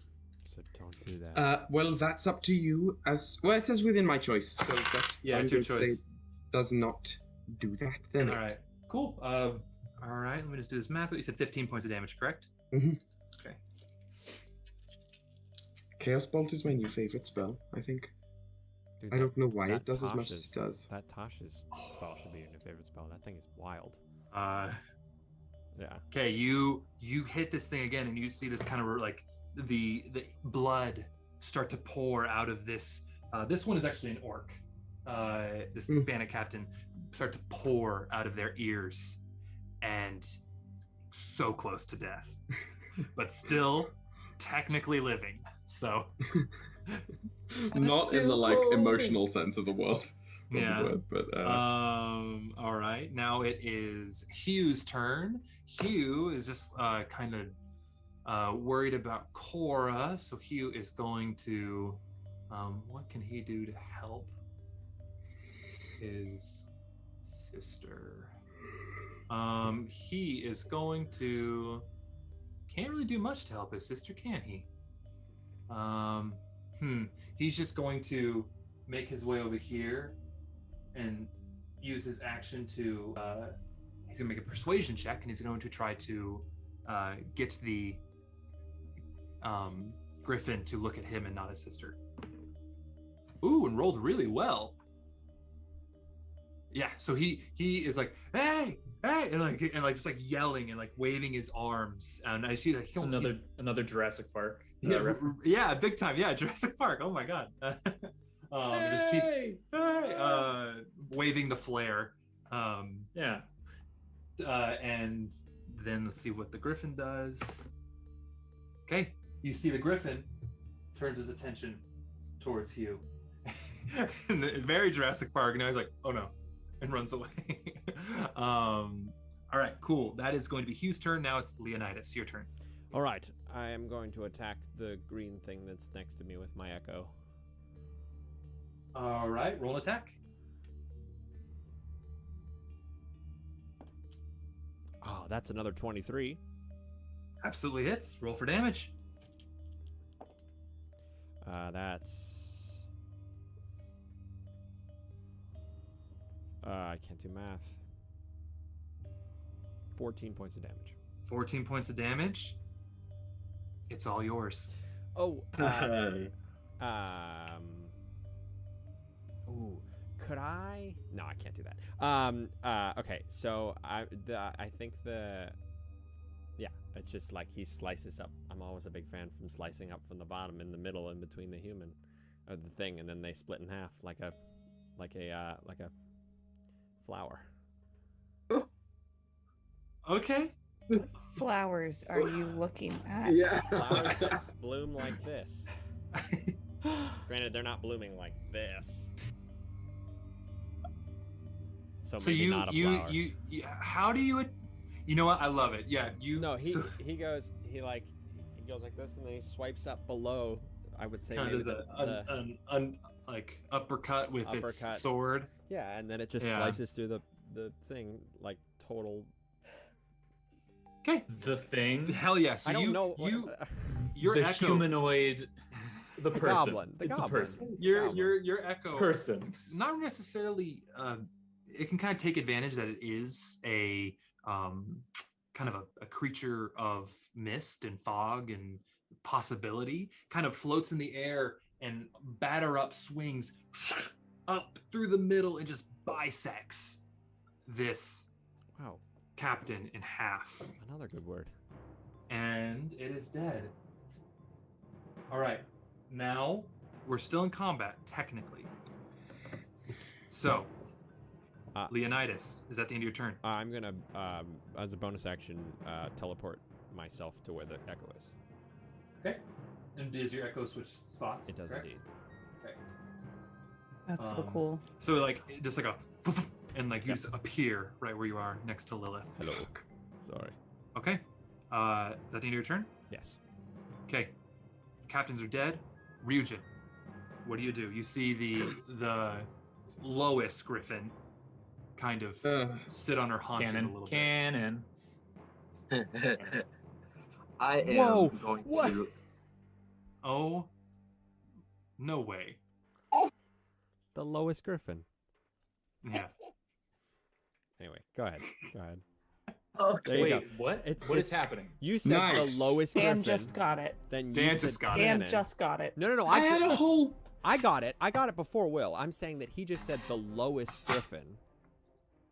And then you said cannon, like the lowest griffin. Yeah. Yes. Okay, we're on a different plane now. I'm Is everything okay? Moving on. Let's just say yes. Yes, and let's keep going. Swipe right. Whoa. Wait, just to be clear, you think did you hear me say lowest? Yeah, which sounded like lowest, and that's why Kyle said cannon. Oh, now I see where you're at. Now I understand where the horses are in this race. Right. Yes, I just didn't enunciate completely. I said Lois Griffin. I want to go away. I would like to die. Okay. Okay, Ryujin. The griffin is in front of you. It is sitting on her haunches, kind of nervous and kind of taken aback, but the spell has took hold. Am I close enough to move close enough to touch her? You absolutely can try. Yeah. You can get with your speed to right here, which is relative. Like you could technically like let her come to you from there if you wish. Cool. Okay, roll me another animal handling check. This time there's no disadvantage.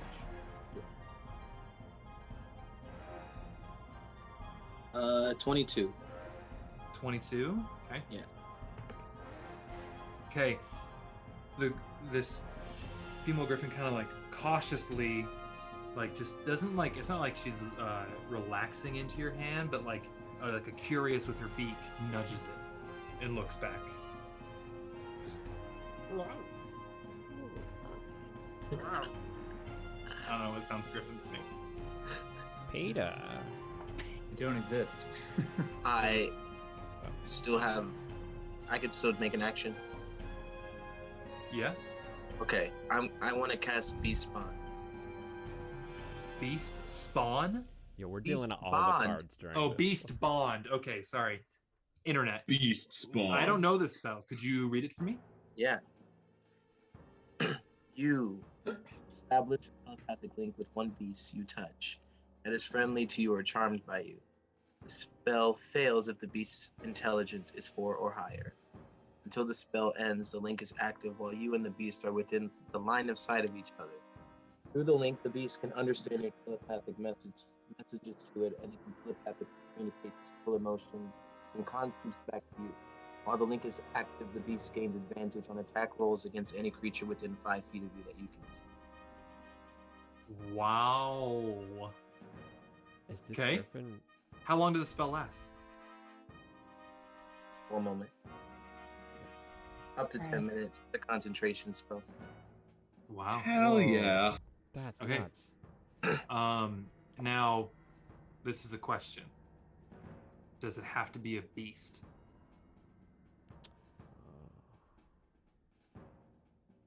That's the It name. doesn't want to- specify. It just says beast, but I don't know if it. Because technically, What is the wording of the like first part of the spell?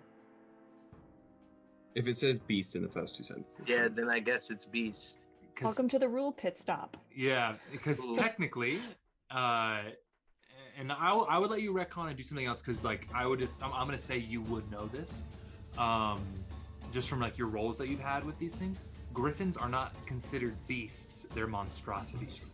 Really? Yeah, which I would assume they were beasts too. Yeah, I guess. I not. mean, Really? I guess beasts are like What's the difference? things that are tangential to real world animals, whereas monstrosities are like hard fantasy animals. Yeah, I guess. Okay. Because like Yeah. what? Like a. I don't know. yeah, No, I'm but weird. so technically you would know the spell wouldn't work. Cool. So I will let you retcon that if you wish. Yes. I love the idea. I just like I'm trying to set laws for myself here. Totally okay. Yeah. With all the crazy Um, things we can do. Yeah. Yeah. Then I'm just gonna try and animal handling.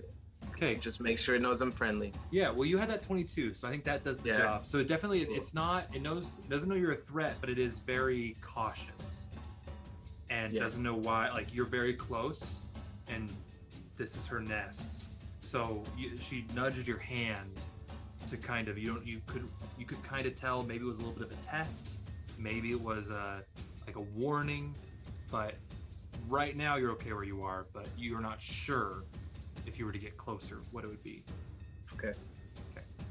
All right. Yeah, so it that's- looks like beasts are all real world animals and dinosaurs. And the second you make a crossover into, which I guess were real world Dinosaurs are animals, right?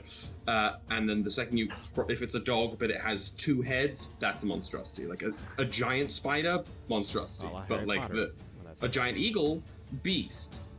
I feel like So- So it's the not actually- monstrosity verbiage probably comes from the concept of just calling them monsters. Yeah. Yeah. Like, oh yeah. no, we gotta like have like a bit more Yeah. of a technical term for them. So it's not Huh. actually Yeah. delegated It reminds me of the conversation about how like a raspberry isn't technically a berry. Yeah. Like, it's But that a banana is. that rabbit hole Yeah. that we Well, don't need to go down. It's all arbitrary. Yeah. So maybe Yeah, in this, since it's the rules, I'm creating borders for myself right now that you guys have to answer to. So it is monstrosity, not a beast. Okay, that is the end of your turn, Ryujin. Yes. The bandits are dead. Ember, what do you do? I mean, we're good, right? We can leave now. Well, I turn to the birds and say, everything's fine. We were just helping out, passers-by. Have a good one. Okay, do you move at all, or what do you do? Yeah, start backing up. Okay. Going back to the boat. Okay, I'll say you get back. I forgot to do Cora's turn. She disengaged and ran down here. Okay. All right. And then Ember's in the skiff. Now we go to Lilith. What do you do? I'm going back to the boat. I don't care about these birds, and I just want to get away. Okay. I'll just put you back in the skiff. It's technically not a boat, but bananas, whatever. Now it is the two griffins' turns. Okay. So the male griffin is then going to kind of flash his big, beautiful, colorful wings and fly up, and it's going to land here in a get back there, you. In a defensive stance, back here towards the nest. And they're both just kind of like they're creating like a little barrier around their nest. Now we go to Callias. Your turn.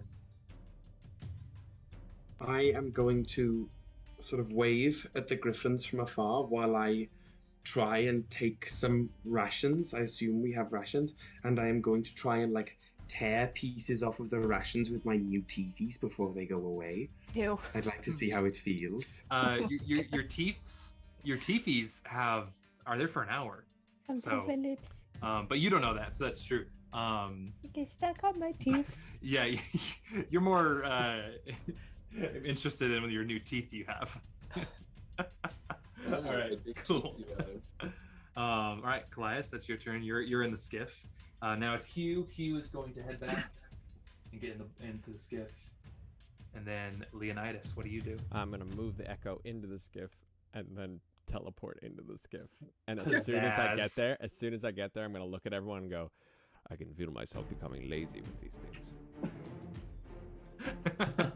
Like self-deprecating, like such week lazy. later, I he's can just feel not walking himself. Yeah. Like he's like, oh, I'll see you guys there. Also, Just like And we just frogs. walk along with the silent echo, like. That's funny. how far away is the echo now? The echo, I would say, is like 40 feet from Okay, you. then it's gone. Yeah. So once you appear, the echo just disappears. All right. Then we go to that's Leonidas. Cora then is going to make her way back in, and finally, Ryujin. You're there. You have the two griffins there. Roll me a quick perception check. That is a. One moment, please. These two griffins are 22. actually child traffickers. Oh. The Oh my goblins God. were just trying to get their kids. Get their kids back. That's a 22. A 22. Yeah. You hear the little sort of like because a griffin's like half bird, half lion, so it's like a little bit of like kind of growling noises, a little bit like and you look down and you see there's a few cubs, Of course. griffin cubs in the nest. Would you say Three that of them. they speak Leonin if they're half lion? No, They don't speak any languages. Yeah. I look it up. Yeah. I looked it up. They They're- speak nothing. Does Ryujin Their have to roll a intelligence- wisdom save to steal the children? I must Animal take- collector Ryujin was ready to take one. Collector. It's back to Jurassic Park. It's when Jurassic Park 3 when he takes the Velociraptor eggs. Yeah. And how well does that go? Yeah, you know. Well. Yeah. That is episode 3. Doesn't he just, not to spoil the movie, but too late. Doesn't he just have to put them in a thing?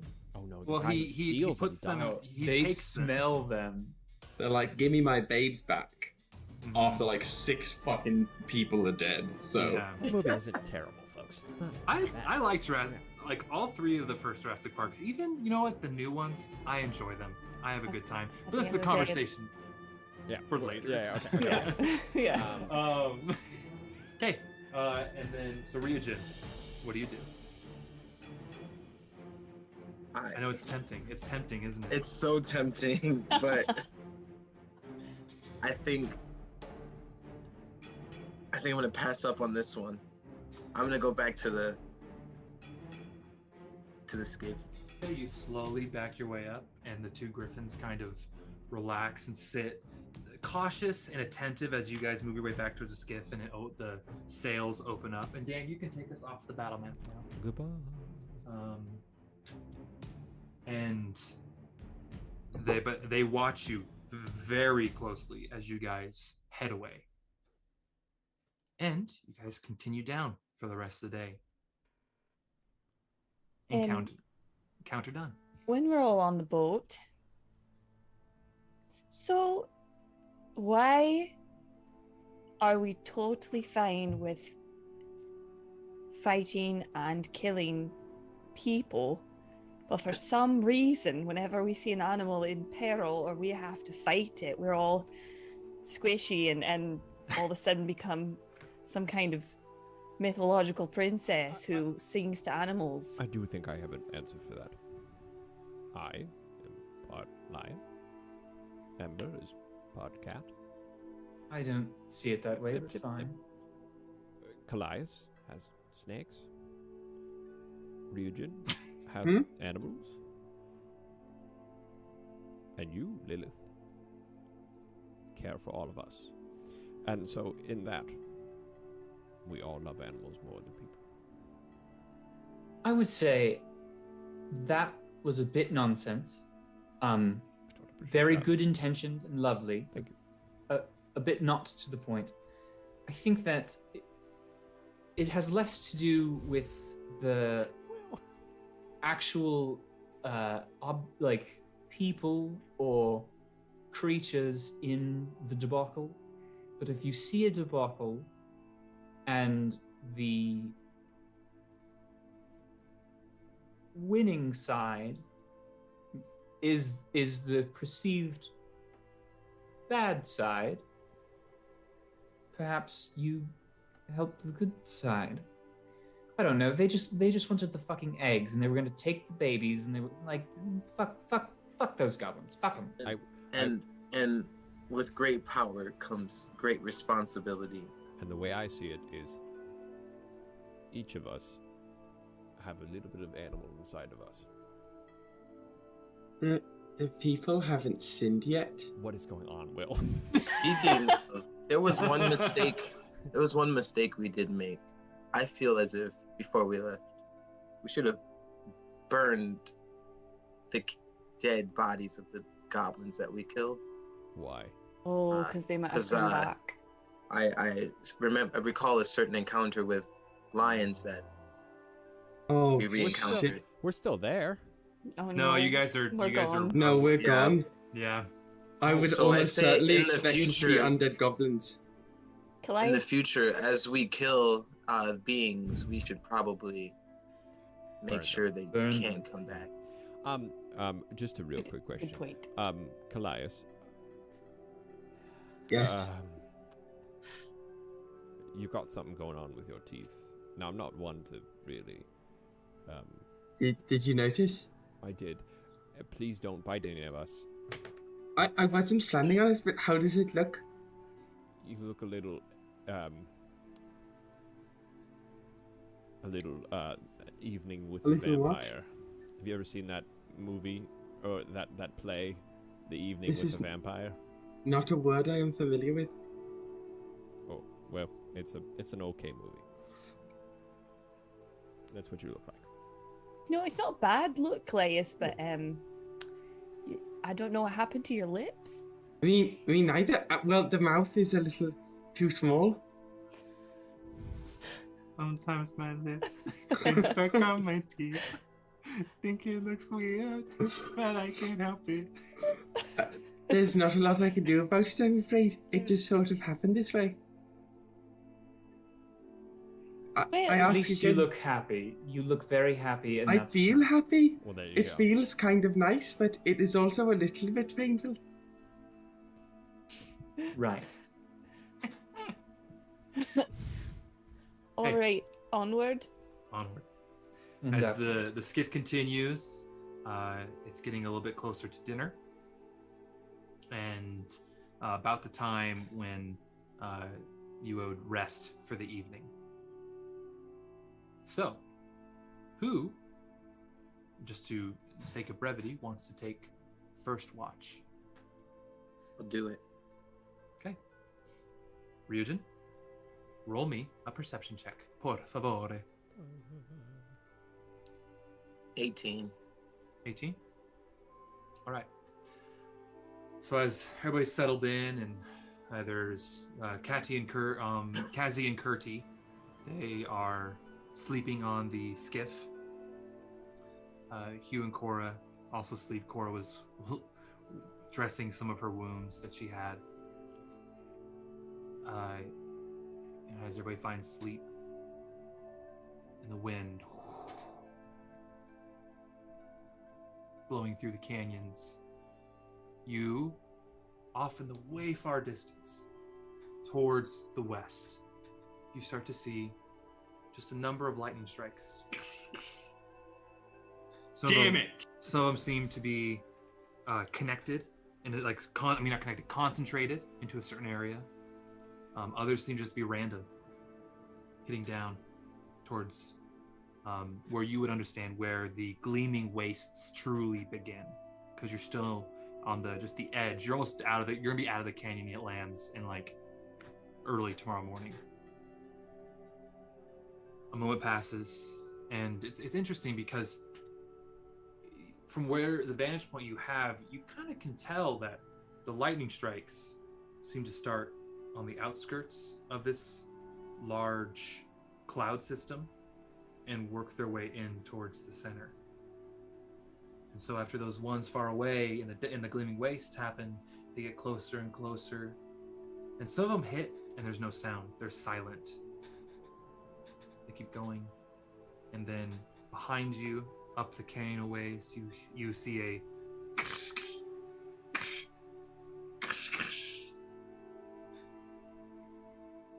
and they continue. Other than that, it's a quiet night. Who takes next watch? I can take it. I've been meaning to ask this. Ryujin, remind me, are you elven blooded at all? No. Full human. Okay. Then I will take third watch, maybe, so I can get my full long rest in before. Because an elf can take a 4-hour watch. Right? So. Okay, then I'll take. I will take the next watch then. Okay. Leonidas, roll me a perception check. Nice. Almost crit failed. That's a 16. 16. You experience some lightning strikes. They kind of happen all through the night. I think once dawn starts to get close, which you'll like towards the end, that's when they really start to stop. But it's quiet. Other than the wind blowing through the canyons, you don't hear much. Okay. Callias, roll me a perception check. Give me 1 second to take my long rest button. Oh, okay. That is a 19. 19. Okay. As the sky starts to brighten ever so slightly, the miasma seems to keep a darker hue to the sky, but you feel ever so slightly rumbling beneath your feet. You're not sure if it doesn't feel like it's directly under you, but there's something shaking the earth beneath. Like, is it rhythmic or is it just like a tremor kind of Tremor. constant tremor. More of a tremor. My EBS. What? IBS, I think. IBS? Oh, IBS. Oh yeah. Yeah. It was the Spanish E. Oh, Is it oh, getting? oh. Is it getting more and more? Is it ramping up at all? No. You just. So it's just for the 4-hour watch. It's just like a constant like. kind of no. It's not like a con. It comes and goes, but it is the other than the sky. No lightning strikes on your watch. Okay. It's just the constant of what's happening. I am going to wait till the very last minute until it looks like everybody has had some sort of decent, lengthy 4 to 8 hour rest, depending on your racial constitution, and then gradually shake everybody awake. Good morning. The sun is up and the ground is shaking. Is that a saying where you're from? No. If it was, I would have said it in my language, but no, the ground is literally shaking. It has been for some time. I've dealt with this. Are we having an before. earthquake? Yes. it I don't sounds like think that. so. It has been on and off. So if it is an earthquake, it is a very long, delayed one. Is there This might be a complicated question. Does it feel as though it's coming from under your feet, or are you feeling a rumble from just everywhere? I think if we started to move in various places, we would know better. But it feels more general than that. I cannot tell if it is something burrowing, if that is what you ask. You see Caddy and Kazi and Kurti, keep getting their names mixed up. You did that to yourself, bud. Yeah, I really did. It's my fault. You did. This Look a little game is nervous. the Wah Wah Woody. Yeah. I made bad names. I make names that confuse me.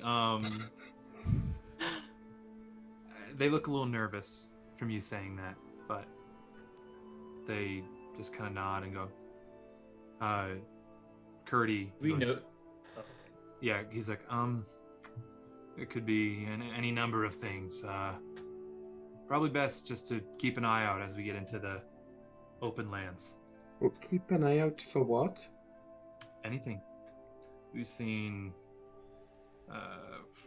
large, basically large beetles who can burrow through the sand. Like, there's a number of things in these wastes, but the best thing to do is to keep moving or scatter. Are there like giant worms in this desert? They kind of look at each other, and Kurti just kind of goes, "We've heard of large worms before. We personally have never seen them, so I don't know. Perhaps they are creating these tremors. But maybe, or it is." He kind of points to the sky. Something to do with that. Will got it. I see it on your face. Will got it. Oh, I got It's it. another too. like couple of Yeah, check it's marks a of couple check years being marks, scratched yeah. away. Trying to keep you young. But we should keep moving. So let's load up. Okay. So, who, as you guys load up onto the carts, have your breakfast, and take off on the skiff. The winds aren't as strong today, so you're not you haven't had that yet. But could I have somebody roll me a d20? Preferably Roll somebody who it. hasn't done it yet. Okay, Ryujin, hit me up. That is a 16. 16. Nice. All right. Could you roll me a d10? Yes.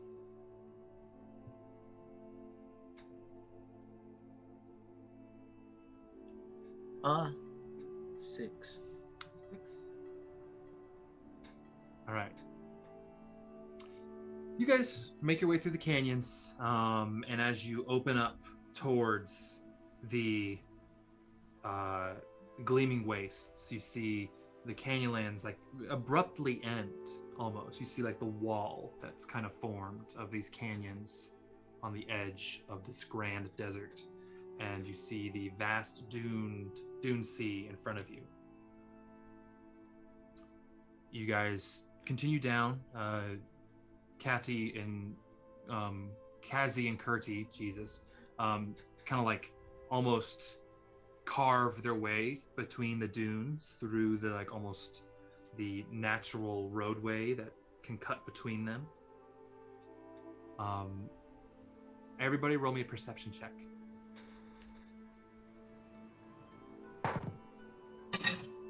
Ooh, that's a nat 20. That's a nat 20 for me. That's It's a nat also 20 a nat for me. 20 for me. Wait, what? Wait, pause. Woody, is it based off of sound? It can be, yeah. Then I'm gonna roll again, because I have advantage. No, you didn't. No, you didn't. No, I didn't. Okay. Yeah. Okay. Wait, is that 4 nat 20s or 3? That was That's 4 nat four. 20s. I rolled a Pittsburgh Steelers. That's what my dice has. It has a little Pittsburgh Steelers on the national I'm fund. sorry, guys. I am literally weak. That was insane. Okay, well, as you guys crest over this one ridge of dune, Ember, you're getting a little skiff sick, a little sand sick, if you will. Yeah. But you still see it. What'd you get in total? I rolled I think I rolled like a little bit. Oh, fuck, I forgot. Was it above a 10? I rolled, yes. Okay. Very well above 10. And then, yeah, even if you're like above 10, you will see this even with all those natural 20s in addition. You guys, as you crest over this and kind of like, it's just a second. But as you guys crest over, you see this large purple body cresting over a dune I didn't think we were. in front of you. And that's where we're going to take our I break. gotta- Oh my Where goodness. we all roll nat 20s. Someone Oh. someone in the chat thinks that it's a 1 in 80,000 chance that would happen. No way. No, Well, I don't think the so. Ninja Juice Box It- was saying one. It would be It's 4 in. I believe it is a 4 in 80 chance, which comes down to 2. What is that? I was bad at 2 and algebra. 40. 2 and 40. 2. Yeah, I believe it's 2 in 40 chance. 1 and 20. Right, unless it's exponential, in So which case then it's a big. It's a big conversation of like once you start saying like, okay, each time you roll a die, it is 1 in 20 that it'll get a 20. Have any Every math majors time in the that's the chat? same. But then once you try to like say like, okay, well this person will roll the Right. 20 and this person will roll the 20, then you start getting into some shit that like makes the probability harder. I think it's less. probably more nuts than 2 in 40 for sure. Like Yeah. that was insane that happened. Like I'm gonna take a picture of it. That's funny. Okay, so, but as you guys crest over this, you see this gargantuan purple worm Uh-oh. making That its way fucking through the sucks. desert. that's a big old. We're gonna do our giveaway right now. Yes, so everyone who wants to participate in the giveaway, if you type the word violed, and we'll post it as Bards of New York so you know how to spell it. It doesn't need to be capitalized. Just do it once. You will be entered into the giveaway, and then we will draw at the end and announce it when we come back from break. Anything else we need? Oh, but let's hype up Violed first so that you guys know Yeah. what you're gonna win. So you have the chance to win 2 one-shot torches of your choice of flavor, and the one-shot torches are like smaller candles, so you can sample 2 different things and see what scents you like. And if you go to their website, which is violed.co, you can go and look at all the They're in our really- chat right now. Yeah, they are. They're So also guys, you can go onto their website, look at all their cool scents and all the cool lip balms they have. They've just created this really awesome family of products that is not only nerdy, but it's classy, which is really nice. And they are local. They're from Long Island, or as Woody says, Long Island. Long Island, Strong Island. That's the one. I worked with a bunch of people from Long Island in a show once, and that's what they would always say to each other. It's a strong island. I don't know. so Hope that's not offensive. you have a chance to win 2 one-shot torches from the lovely people at Violed. Our good You friends. just need to enter the phrase "violed" in the chat just once. More than once, you'll be disqualified. And we will announce the winner after the break. Oh, and it's case sensitive, no caps. Yes, no caps. I will It is- send it as Bards of New York so you know what it looks like. Yeah. So I'm so excited. They have one fun Are we candle allowed that to I can't wait for them Are to we get allowed to back. participate? Yeah, are we allowed to? I mean, sure. Not saying Yeah. that we're Why not, watching right? this. Like, Why not? Okay, we're gonna take a break. We'll be back I in just- about at 8:20, and we will announce the winner at 8:20. If I win, if I win, I'm giving it to someone else. So. yeah. Yeah, same. All right. Fuck Alright. y'all.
Now we're live.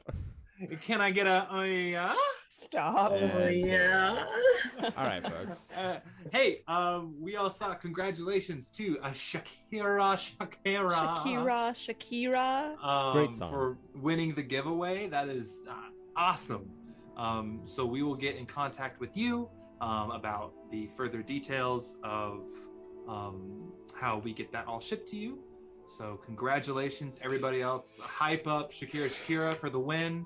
And there will be more giveaways in the futures for those of you who aren't as lucky as Shakira. However, Just not as lucky yet. not yet. Thank It's you not as again. lucky as yet. Thank We're you gonna- again to Vild. Yes, Yeah. and Hannah, you want to hype up Vile before we start up again? Yeah, I just want to talk about, well, because Bards of New York, like one of our things is we want to showcase local artists in like the New York area, and Vild is one of those people. And not only are they just like lovely humans, they also have just like really, really cool shit on their website. They've got these candles, torches that come with a like your own little die.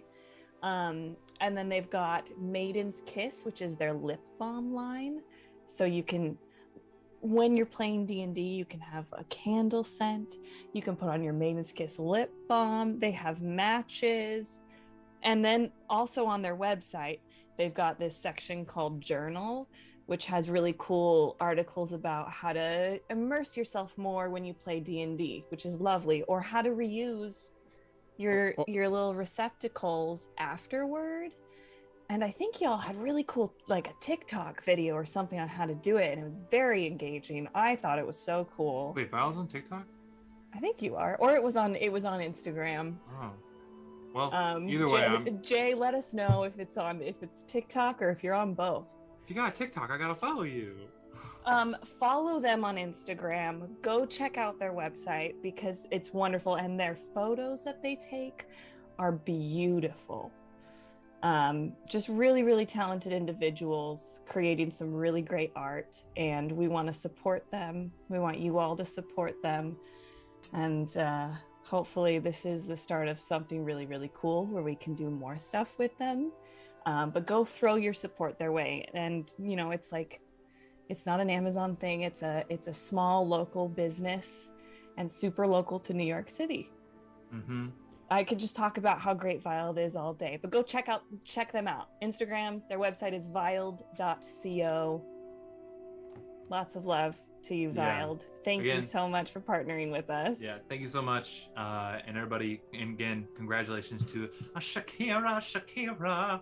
Oh, Also- baby, when you talk like that, man, oh, go, man. You need to sing it, right? That's literally how this. Oh, okay. We will message you, Shakira. I BFA in musical theater, everyone. details. Woody has. Nah, bro. Yay. Nice, Nah, bruh. bruh. Come on, man. You know that I got that bar. Okay. So now that we have that wonderfully taken care of, let's jump back in. So, as you guys have crested over this, you see the large, twisting purple body of this purple worm burrowing. It right now is on the. You see like the tail end of it burrowing into the sand, kind of a good like I would say 100 yards away from you, kind of to the left. And immediately you see Kurti go, "Oh shit!" and then like pulls the rudder, and you guys veer to the right to kind of cut hard up over another ridge and try to ride it down. He then yells, "All right, everybody, you better hold on," and he starts to go. And everybody, roll me dexterity saving throws to try to grab on. As you guys now, basically, you're kind of coasting along, sort of like the flatter areas. Now you've basically cut down a wave, and you are going at lots of speed down this dune. That would be a 7 for Callias. 7 for Callias. All right. Callias is going overboard. See you later, King. I got a dirty 20. I got a Dirty 20. I got a 13. Okay. I also got a 13. Okay. So I'll That's roll a 10. 13s. That's That's a 10. That's a 10. All right. So everybody grabs on. Callias, however, you kind of trip and stumble. By the way, your fangs have now retracted since. Yes. Just so you are aware, you're gonna just kind of hit your head a little bit. You're gonna take a little bit of bludgeoning damage. Oh, goody, because You just bonk your head really hard, like you just like as everybody's kind of like battening down their hatches. You kind of slip and you hit your head, and you take 2 points of bludgeoning damage. Okay. As it's now sliding, but everybody's like holding on. And as you guys are coming down this hill, you see the purple worm crest out of the side of this thing and come along next to you and go. It kind of like a whale cresting in the ocean, then goes back down into it. And you see, everybody roll me. Just roll me intelligence saving throws. Everybody. Excuse me? Saving throws? Saving throws. Yes. Is this an intelligence saving throw meaning memory check? Or... Yeah, it's like a knowledge. It's because it's not necessarily history and it's not necessarily nature. So I'm just gonna. It's just intelligence. 15. That's a 15. It's a hefty 8 from Callias. Ember. 22. All right. Leonidas. 17. Oh. Be nice, Lilith? smart boy. 15. Okay. Ember, you know this. You have, I think, just like have heard lots of stories of purple worms, and from the stories you've heard, this one does seem quite a bit smaller. And it is, instead of a deep royal purple that they're usually described as, it's more of a soft lavender. Ooh. Soft lavender. Cute. So it's not a full-fledged worm. It's more of a wormy. A wormly. Wormy. Yeah, little bite. Oh, my wormy. Okay, so you guys are coming down this. We're coming into a chase scene, basically, where this purple worm is going to be chasing you guys. I want everybody to describe how they are going to try to help get this thing to move faster, The boat or faster? keep the worm from catching up. How far away is the worm? The worm, when it crests, is going to be between 100 to 50 feet away from you, depending on rolls. So I can't throw an echo over there. Okay. Yeah, but the worm isn't as fast. You guys are about 6s when it comes to speed. Okay. But you guys are getting a lot of extra speed coming down this hill. But as you crest towards more of the flat dune land, you're going to have to figure out how to move faster. So, who wishes to go first? Nose goes. Oh, that was Kyle. Kyle. I mean, y'all picked the wrong fucking warlock. I don't got nothing. I've got nothing to do. I can change my face to look like it's mom, and say, Nice. "Please, Do that. Mr. Stop. Worm Son, go Do that. away." Do that. If it gets within 50 feet of us, I could viciously mock it. No. But other than that, I will yeet Eldritch Blasts if that is something we want. Do we want to provoke it, or do we want to just kind of keep going so that it just stops? You know, like perhaps if we just keep going but don't engage it, maybe it'll just kind of like lose interest. But if we like actually attack it, it's gonna be like, oh no, you motherfuckers. Well, yes. I think maybe we don't engage it. I agree. I think we should sit this one out. So, Yeah, Ember, then how are you assisting in making this go faster? It can be anything. It can even be just like helping with the rigging of the skiff. It can be anything. Yeah, I will. Anything that needs heavy lifting, I will, or like heavy pushing or something, I will help with. Okay. Kazi looks to you, doesn't say anything, but like kind of like gives you a hit and tells you to like basically like hold this rope taut. She just like shows you and like holds it and want to make sure you understand. All right, roll me a strength saving throw, Leonidas. A saving throw. Oh, okay. That's a 22. The 22. All right, with that 22, you are able to and like hold it and like straining against like the wind pushing it to try to like open the curtain to slow you up, but you are able to hold it to keep the not curtain, the sail, just angled just right to where the wind isn't going to catch it as much, and you guys can continue down. That's a success. Anybody else? I want to try something and Okay. tell me if this is okay or not. I have a spell. Cantrip, thaumaturgy. Okay. And one of the things I can do with this is I can create an instantaneous sound that originates from a point of your choice within range, such as a rumble of thunder, the cry of a raven, or ominous whispers. Mhm. I was wondering if I could do something like that with a sound that could distract or beckon the worm a different direction away from Okay. us. I'm gonna have the wormy roll an insight check against your spell save DC with this. Then it is going to have advantage because it is only a cantrip.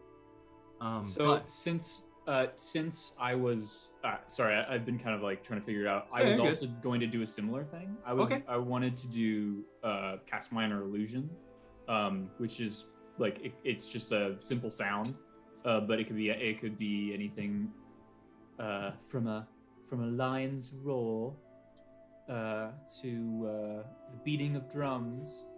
So I'm just gonna kind of like in whatever direction Region's throwing it, I'm just gonna throw some loud ruckus. then I'll do it so it's just a straight roll then with that. Yeah. I like that idea.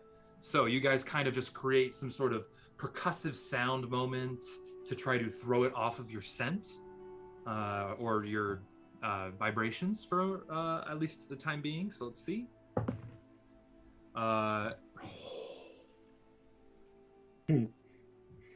Crit fail. Oh, Oh, okay. First I thought, oh, you lucky sons of bitches. So you guys both just kind of like look at each other without even talking. You know what you're gonna do. You both reach out and just like create this like. It is a minor illusion, but just for flavor, it kind of creates a boom, and you see even just a little bit of sand kind of move around it and almost make like a little dent from just the percussive like into the earth from the sound.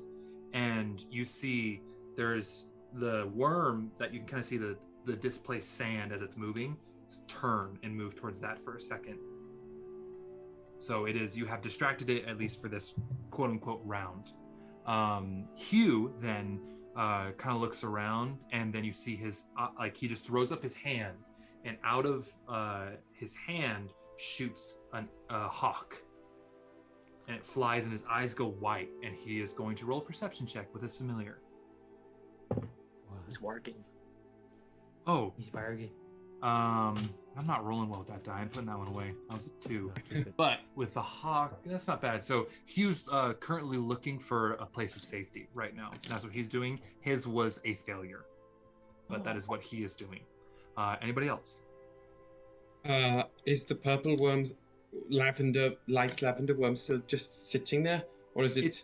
It's kind of it's changed course towards that percussive sound that happened, and now like it's like about to meet it. You get the sense that maybe once it gets there, it may then turn back towards you. But it's kind of like it was going straight. Now it's taking a hard right to go see what that was, and that's what it's doing right now. I am just going to keep it on the track then. I'm going to use prestidigitation to make a little like rumble in the same area. Okay. Okay, this one's gonna have advantage. This will be. They will have advantage to resist it because it is a cantrip. Sure. So. Did crit fail on the last one though? Um. Thaumaturgy's cantrip. It rolled a 19 and a 20. on this one. Makes sense. You okay. just kind of like you create like these like snapping, popping, kind of like to try to like continue the trend because it's like, oh, that worked, but it's not. The sound waves aren't strong enough to create an impact in the sand. So you guys see once it passes that first impact point, it starts to turn back towards you guys, and the sand getting displaced as it moves closer. I believe Lilith, you haven't done something yet. I have no magic and no ranged capabilities, but I can climb. So I'm going to climb to the top of the sails to see if I can spot anywhere we can pull off to hide. Okay. Roll me a perception check then. Dirty 20. A dirty 20. All right. So you kind of like you're able to kind of climb up to the. It's very. It's not like a crow's nest. It's about 15 feet up in the air with the sails.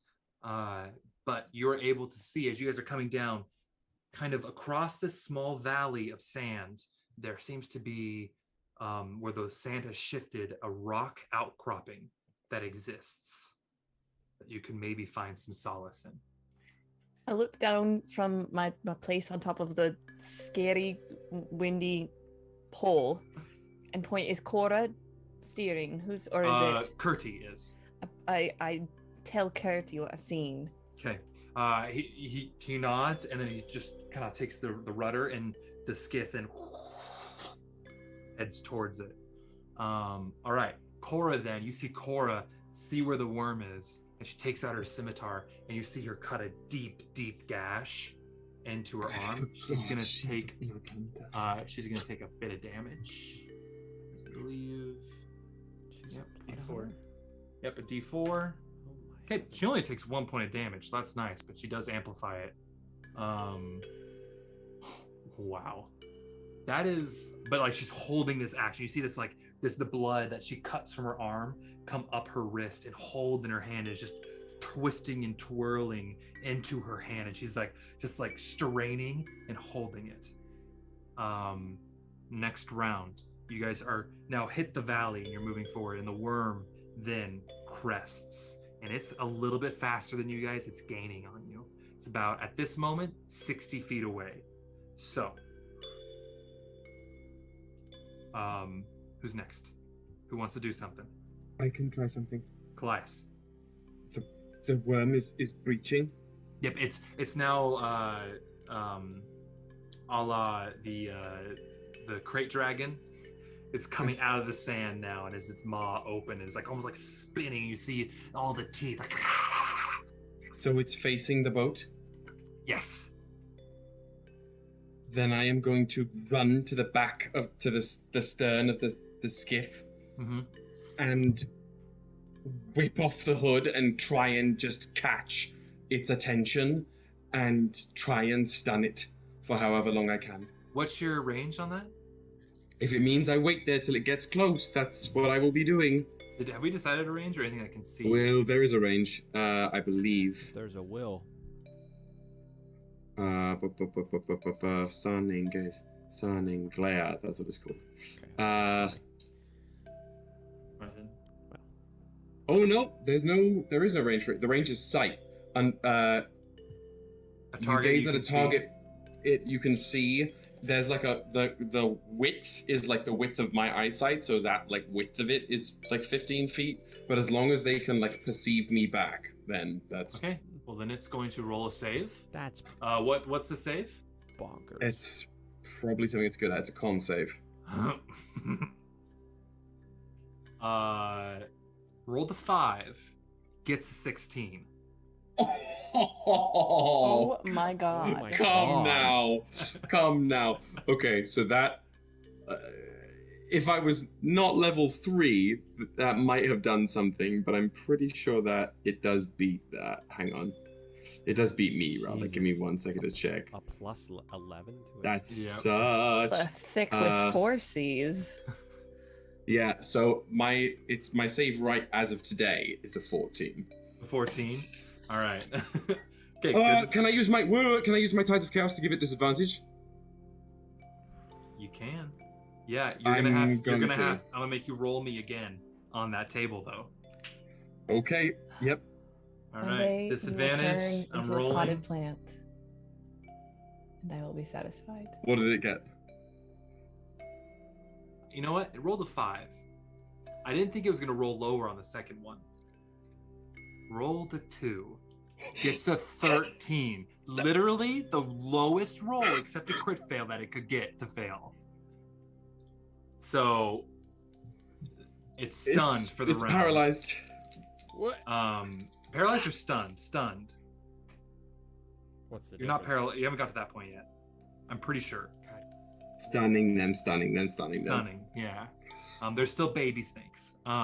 So you pop off your hood and your snakes just all hiss and show their fangs, and this worm. Wait a second. Does the worm have eyes? Does the worm have The eyes? qualifier is that it can see me. Yeah, but Yeah. that- So if it I has think a they have- sight they- sense, They have tremor sense. They have blind sense and tremor sense. blind sight, Blind sense. Blind sight. So blind that's- sight, that's- so they that- can see me. It doesn't have eyes. I mean, let me get spicy with it. Ooh, we're gonna pull out the rules. Welcome to the third rule pit stop of the night. Rule pit stop. That's a new Ladies and thing. gentlemen. Everybody hype rule pit stop Thank in you the for chat. the rule pit Okay, stop. okay. If you'd like to, get yourself a snack at the rule I'm pit gonna- stop deli. And a hush went over our party.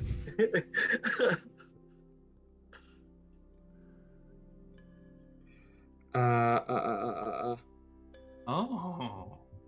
I mean, Rules as written, a creature with blind sight can suffer from like the blind condition or any other mechanical benefits or drawbacks that normal vision would give. Wow. The use of the word sight versus sense is important. Yeah. Okay. Then, as long as that's the case. Wait. I'm just gonna. But it doesn't see. Well, has when you have blind. when a player character has blind sight, you get the like the tough vision, right? You get the like Yeah. the things of it. And I mean, Yeah. it depends. I guess actually, Woody, it's more of a question for you than a rule book. If you want to go forward and say that blind sight is like unaffected by things that would affect like sight. Would Daredevil be defeated by Medusa? Oh, well, now we're getting into that. That the question He is, can would Daredevil, see. if given a 5e rulebook, be defeated by Medusa? And Yeah. rules as written say yes, but rules as the DM qualifies is it's up to you. Daredevil is not fully blind either. That's my because like I don't want to give too much away, but like what we've based your curse Mhm. on, I believe there's workarounds where it's like if you use a mirror, like kind of mythology based, Sure. and so where you Sure. aren't looking at it directly. So with that entailed, I would rule it does not work. Then I'm good with that. But I'm good I with was that. so good, and the rolls were so on your side.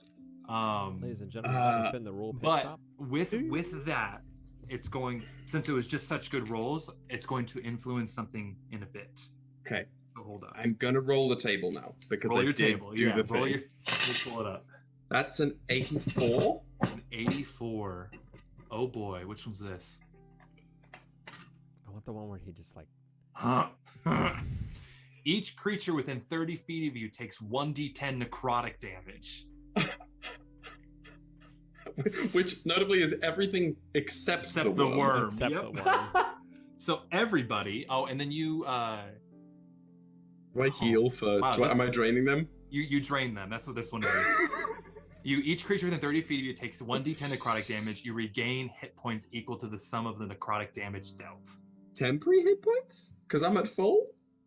Oh no, I'm not. I'm not at full. I'm Oh, at yeah, so- 2 under. Everybody, and I say everybody, takes 2 points of necrotic damage. Oh wow. So mark that on your character sheet, please. Is that 2 points?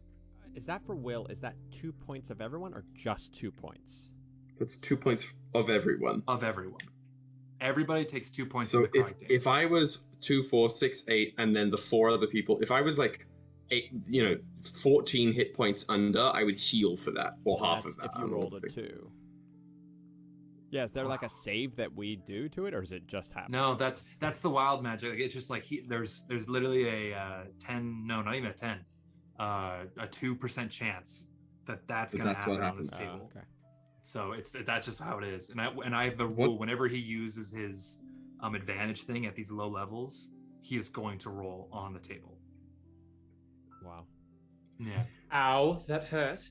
What happened? how What does it look like? So yeah, so you do the snakes to give it disadvantage, and you see like the snake's just like, it almost feels like you're just a little too far away, but it seems to like the force reaches out, but then the force of that natural ability pushes out, but all around you another natural pulse of this like dark kind of greenish energy reaches out, and like to kind of power that extra bit for the snakes, it almost siphons it from all the people around you to power that intensity, these green tendrils, and they're gone in an instant. But they reach out and they grab each one of your friends almost, and like the most like you guys would feel with that is like a quick like but that's it, and you're back to full. God. You're welcome. Okay. Sorry. Ow, You guys are now that's still in fine. the valley. Who's next? So you How said. far, Oh, sorry. how far Go away ahead. is it? It is about I would say another round. You'll get that because you're coming down that. You guys are moving quick. So I would say it's not like within 60 feet. I would say the worm. Yeah. Oh, I thought you meant the destination. Yes, the worm is 60 feet away. Okay. I walk to the back of the skiff. I look at it and I say, "Hey, you!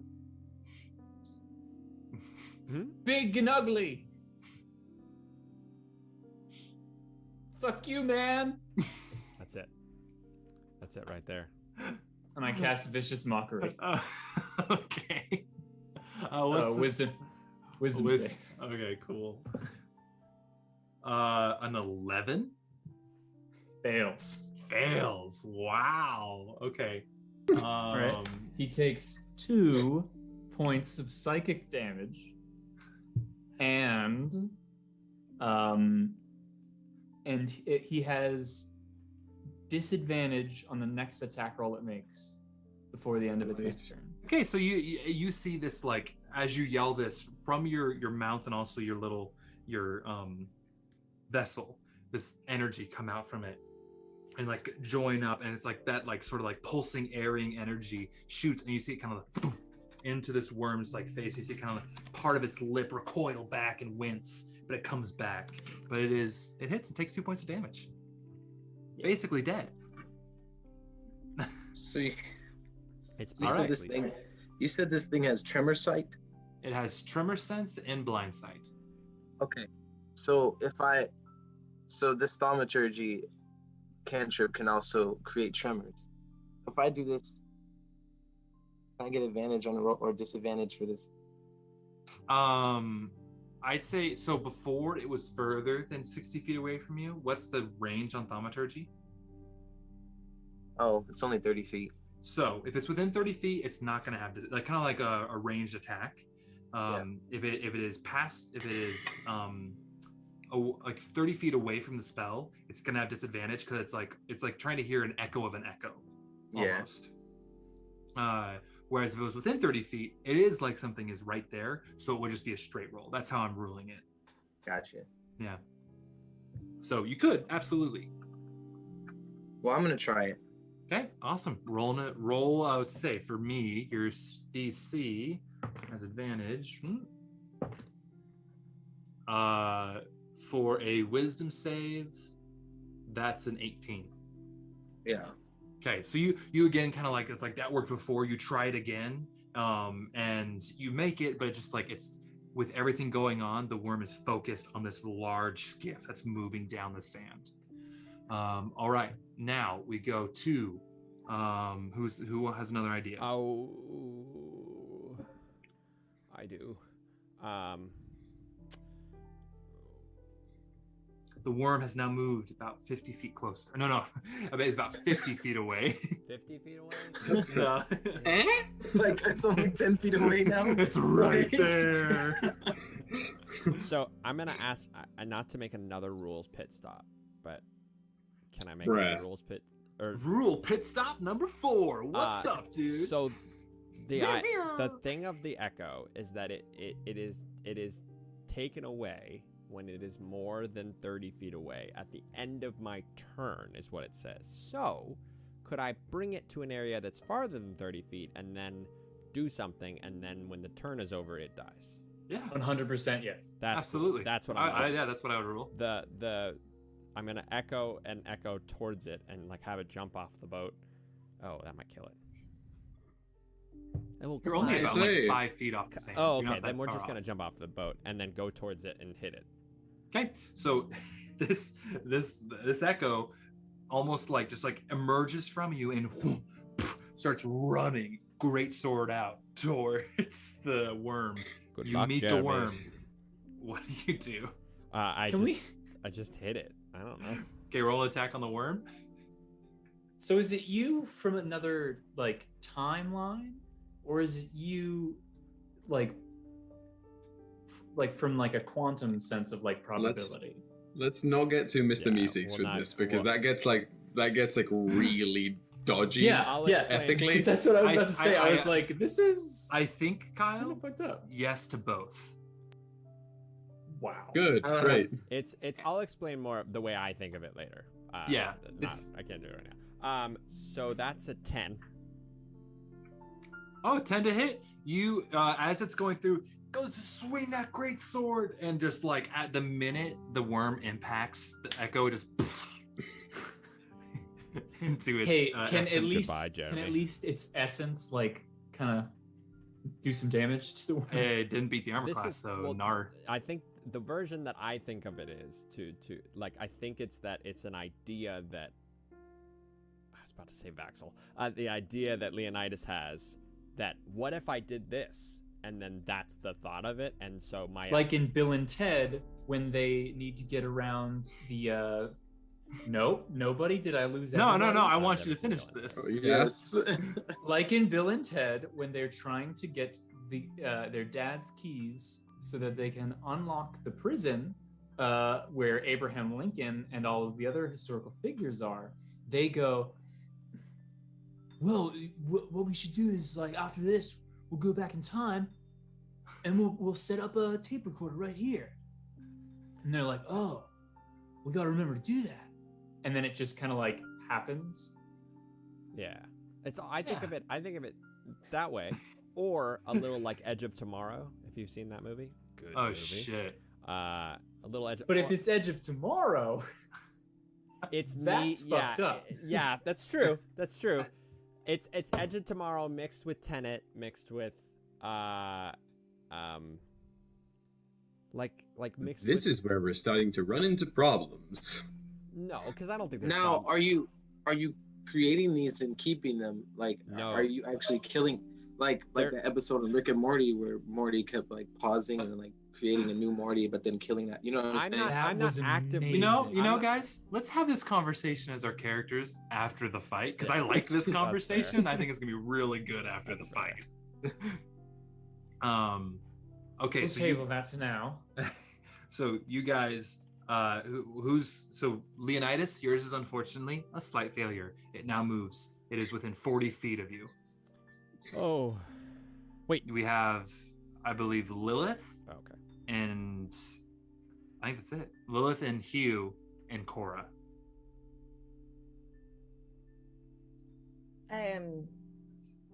I go down and help steer. Okay. No. Just roll me a d20. Kyle, you're not proficient with land vehicles, are you? Of course not. Okay, just roll me a d20. Let's see. You're just going to assist Kurti. You're assisting Kurti. Okay, I have an idea. Okay. Oh, sorry. I love ideas. Let's do Hannah's first. 14. A 14. Okay, you see Curdy just trying to strain because like this skiff really isn't made to go this fast. So you like there's parts of it that like he's just trying to like What hold do you it mean? and keep it from like it from completely shattering from the speed. And you assist him. So you're able to kind of, and that is considered a success. So it only gains 5 feet on you. Oh, great. Yeah. So it is 35 feet away. Ember, you said Okay. you had an idea. I'll let you do a second one for an idea. Oh, I'm sorry. Well, if we're still going around. Unless I think everybody's done one now. Everybody's done their number 2, right? Yes. Yes? Yeah. Okay, so Ember, Yes. because Cora is holding hers and Hugh is looking for safety. So, Well, wait. Then isn't it Cora's turn? no, she's holding hers because it has to be within a certain amount of feet. Oh. So how fast are we going, just logistically? Logistically, I'm going to say like close to 20 miles an hour. Okay. In my head, we're going like 80. Like it's I know. fast. Yeah, we're like absolutely I'm like we're storming it. In my head, we're But, like, 80. We're like 20 You're feet probably off actually the ground. going, it's probably closer at, you flattened out and you're probably going closer actually 30, 35. When you were Miles an hour. Can we move that to like feet and like this like speed? What is the speed of our skiff? Technically, if you're moving 30 feet, the speed of the skiff right now is 50 feet. Great. Yeah. Because the spell that I'm going to try to do is range of 30 feet. So Ember walks to the back, curses at himself, holds his breath, takes one step off, and the second his feet hit the ground and like those 5 feet pass between them, he is going to cast Sapping Sting, Oh. which is a necromancy cantrip. So the big worm needs to roll a Constitution saving throw. Okay. Yeah, it ain't that just the worst. That's a 17. Ain't that the one? Okay, that beats it. Is that it? I mean, it wasn't it, but so Ember doesn't even like pause to see if it worked. The second he lands and fires it off, he's turning around, and I'm gonna use my feline agility feat, or not feat, but like racial feat that Yes. allows me to move twice my movement. Dope. So like, I kind of like go on all fours and like get really, really fast like a cheetah. So in essence, you get close and bop it and then run. And yeet the hell out of there. Okay, so you make it back and you're just like back on to the skiff, easy. With that ability. Now the worm, since I failed, the worm has now pushed another 10 feet from 25 feet. It triggers Cora's ability. It needs to make a saving throw. So she, now that he's close, she like holding this spinning arcane bit of Blood. hemomancy and just shoots it out. And oh shit, you guys see this little bit of blood just kind of like spread out and turn into this red net looking essence, and it hits the mouth, and it literally, the worm stops and flops down on the ground, stops it 0 speed in its tracks, and you see Cora fall to her knees, and you guys speed, and you guys are able to pull up. You see this small outcropping of rocks, and Kazi and Curdy pull up right next to it, and Curdy goes off, get on the rocks. We get on the rocks. Okay, get on the rocks. The skiff has stopped. You guys jump off onto the rocks, and it's you look around, and it almost looks like these rocks have been blown away, like the dunes have shifted a little bit, revealing this outcropping. And there's looks like an old like camp that used to be set up here, that exists, and you see the worm now kind of recoiling from that hit, kind of back down underneath and heads away. It crit failed on its save Oh, against Cora's thing. jeez. And so you guys are now here on this rock outcropping. And for a second, you all breathe.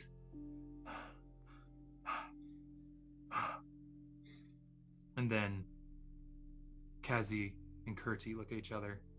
And Kurti says, let's take lunch. And just like sits down on looks like a bit of rock that's almost looks like a little bench and takes a breath. So you all can take a short rest if you wish. Oh. Get Okay. my 2 hit points back. Okay.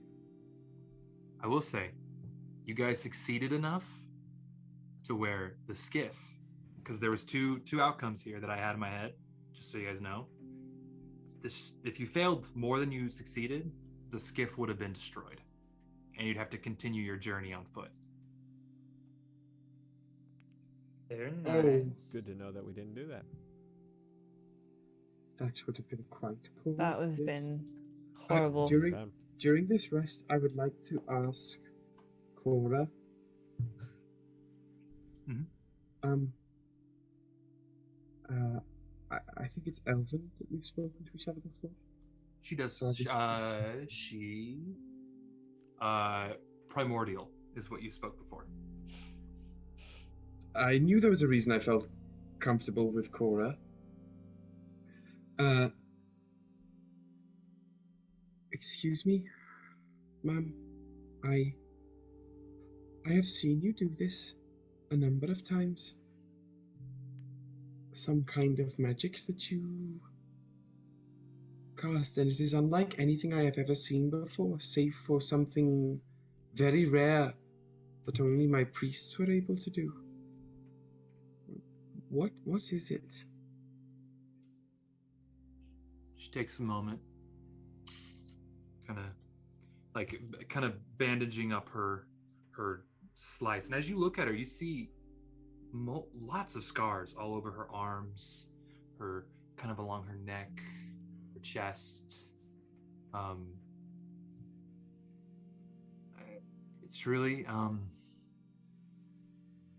I don't know necessarily what it is or what it's called or the arcane mysticism bullshit behind it.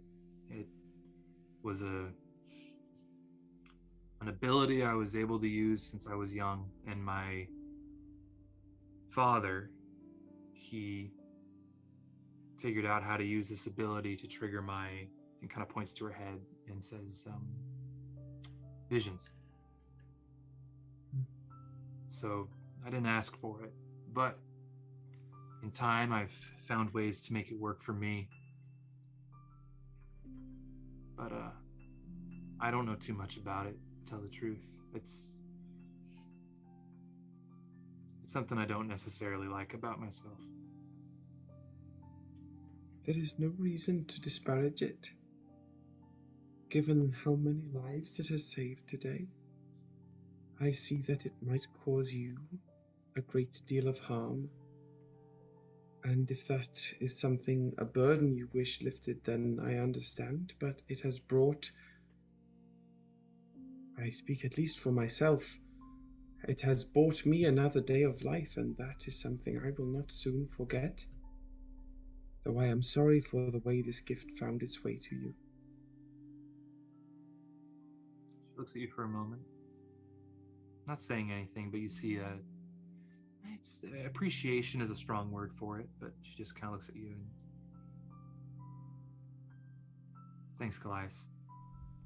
I appreciate that. And she kind of reaches over. She has a wineskin that's kind of slung over her, and she like takes it off and she offers it towards you.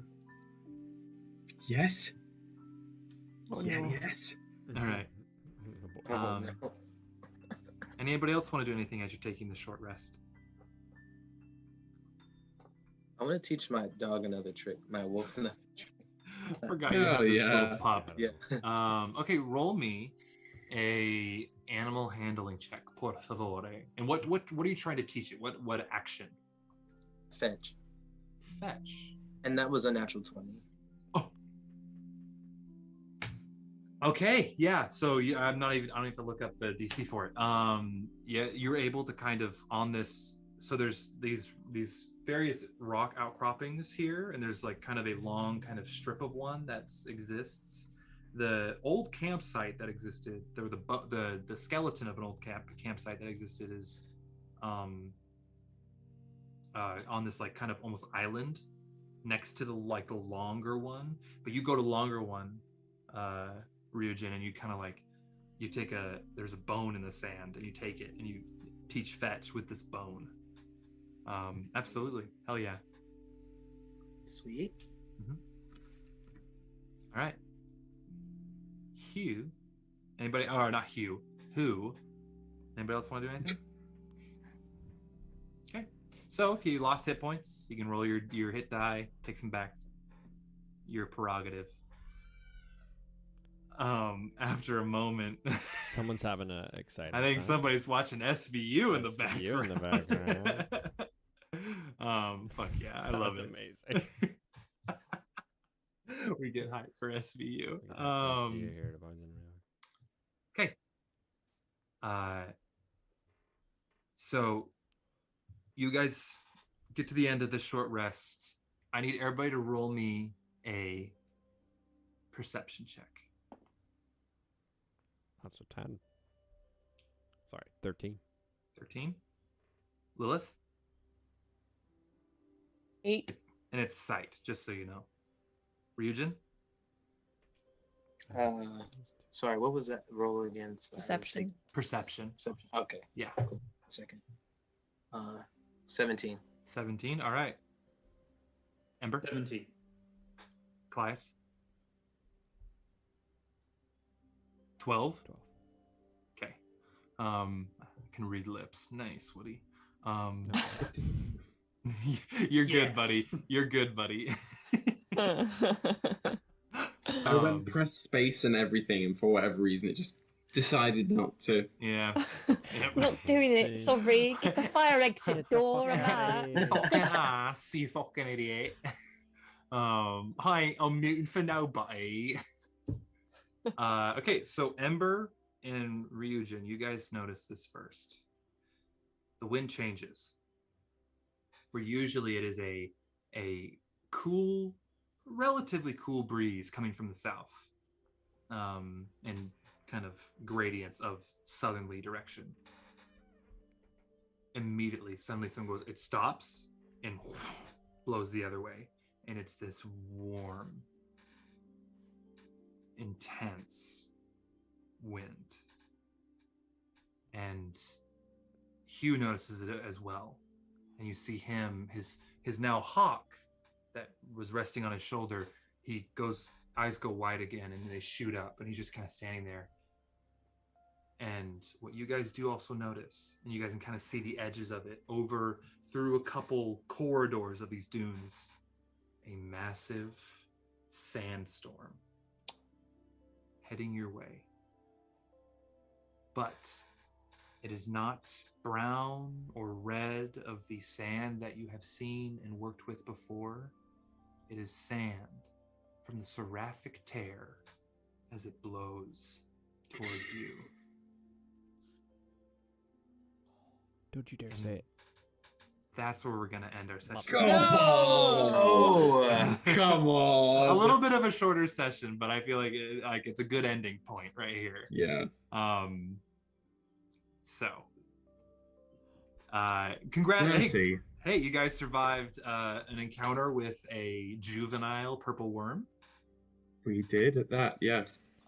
Juvenile In my meaning- head, the image that's happening is the moment when they're on Jeddah, and the Death Star just blew a hole in Jeddah, and like the fucking wall of Earth is coming up. slowly coming. Yeah. That's what Not- I'm sensing. Not unlike that. Absolutely. I think of the movie Hidalgo. If anybody is our I Hidalgo love that heads out movie. there. Yeah, with the It's a sand, good- the it's a sandstorm. good movie. Oh, great movie. Yeah. But the sandstorm scene, Yes, so good, fantastic. so good. Hidalgo, friend of the show. Yep. Friend of the show. Dude, I was such a good horse. But hey, everybody, thank you for hanging out with us. It was a fun session. Great to be back. Again, Shakira. Congratulations. I cannot say any other way than that. Congratulations on winning the giveaway. And hopefully we'll have another giveaway soon for everybody else. We do have more stuff in the works, so just stay tuned. Yep, we're getting a whole bunch of stuff in the pipeline. And hopefully, real quick, because the people in the chat were talking about it, we will get a Discord soon. And Woods, it looks like people want you to do a lo-fi painting. Yeah. Oh, really? No way, really? There was some want for that in the chat. So can you tell us, did you paint all of those minis and all the terrain and Yeah, I mean, I'm trying to think, is there a mini in here that I didn't paint? There's a few that are prefab, so like this guy, we don't have the map. I'll switch to it. Oh yeah, we can, sure. We're gonna get a little, let's be friends. So like this mini, you can't really see it super well. Like this mini, I did not paint. This, oh shit. Yeah, there we go. This mini was not me. But basically, yeah, all of the minis you saw there today, except for like these two, I didn't paint these minis. That came in a little like Forgotten Realms box, but like the Ryujin mini, I have painted. The this is my vampire mini that we use as a placeholder for Lilith. I've painted him. And then the two griffins, which I'm pretty proud of, there's that one. That's amazing, dude. Yeah, I'm actually really proud of how this one turned out. If you guys want to take a peek at it. Ooh. Yeah, there's the underside. It took forever because I just had to do each little feather individually, and then here's the mommy griffin. And for those of you listening on the podcast or YouTube form, you can. Yeah, I'm sorry. I'll probably cut this out of the podcast. I was already planning on it. And this, I'm actually really proud of this one. This big boy. Whoa. Oh wow. Well, we saw him already, right? Some might say he's ahead of the game. Already? Isn't he the summoned skull? Oh no, he was one? not the summoned skull. That was like an actual summoned skull thing I have. But yeah, it was kind of we can do this on Discord. I think it'd be kind of fun to paint something together. But yeah, that's another thing that we've been talking about doing, having like a DM time with some subscribers to have like, if you subscribe to us, you get access to our Discord and you can hang out. We can do world building events, all that. It's stuff that we are figuring out. I'm just also figuring out my schedule at the moment as well. But thank you all for hanging out with us, and we will probably be streaming on Sunday. If you want to hang out with us again, we'll be playing probably some Valheim or something. I don't know yet. Anything. Definitely something. So if you guys want to come hang out with us, that'd be awesome. And if not, we will see you next Thursday. And I cannot wait. Rock on. So we love you. Please spread some love, and we'll see you next week. And get vaccinated. And get vaccinated. I'm getting my second shot. Yay. Second shot tomorrow. Second shot Goodbye, Monday, everybody. baby. Let's go. Bye. Right. Do we want to do a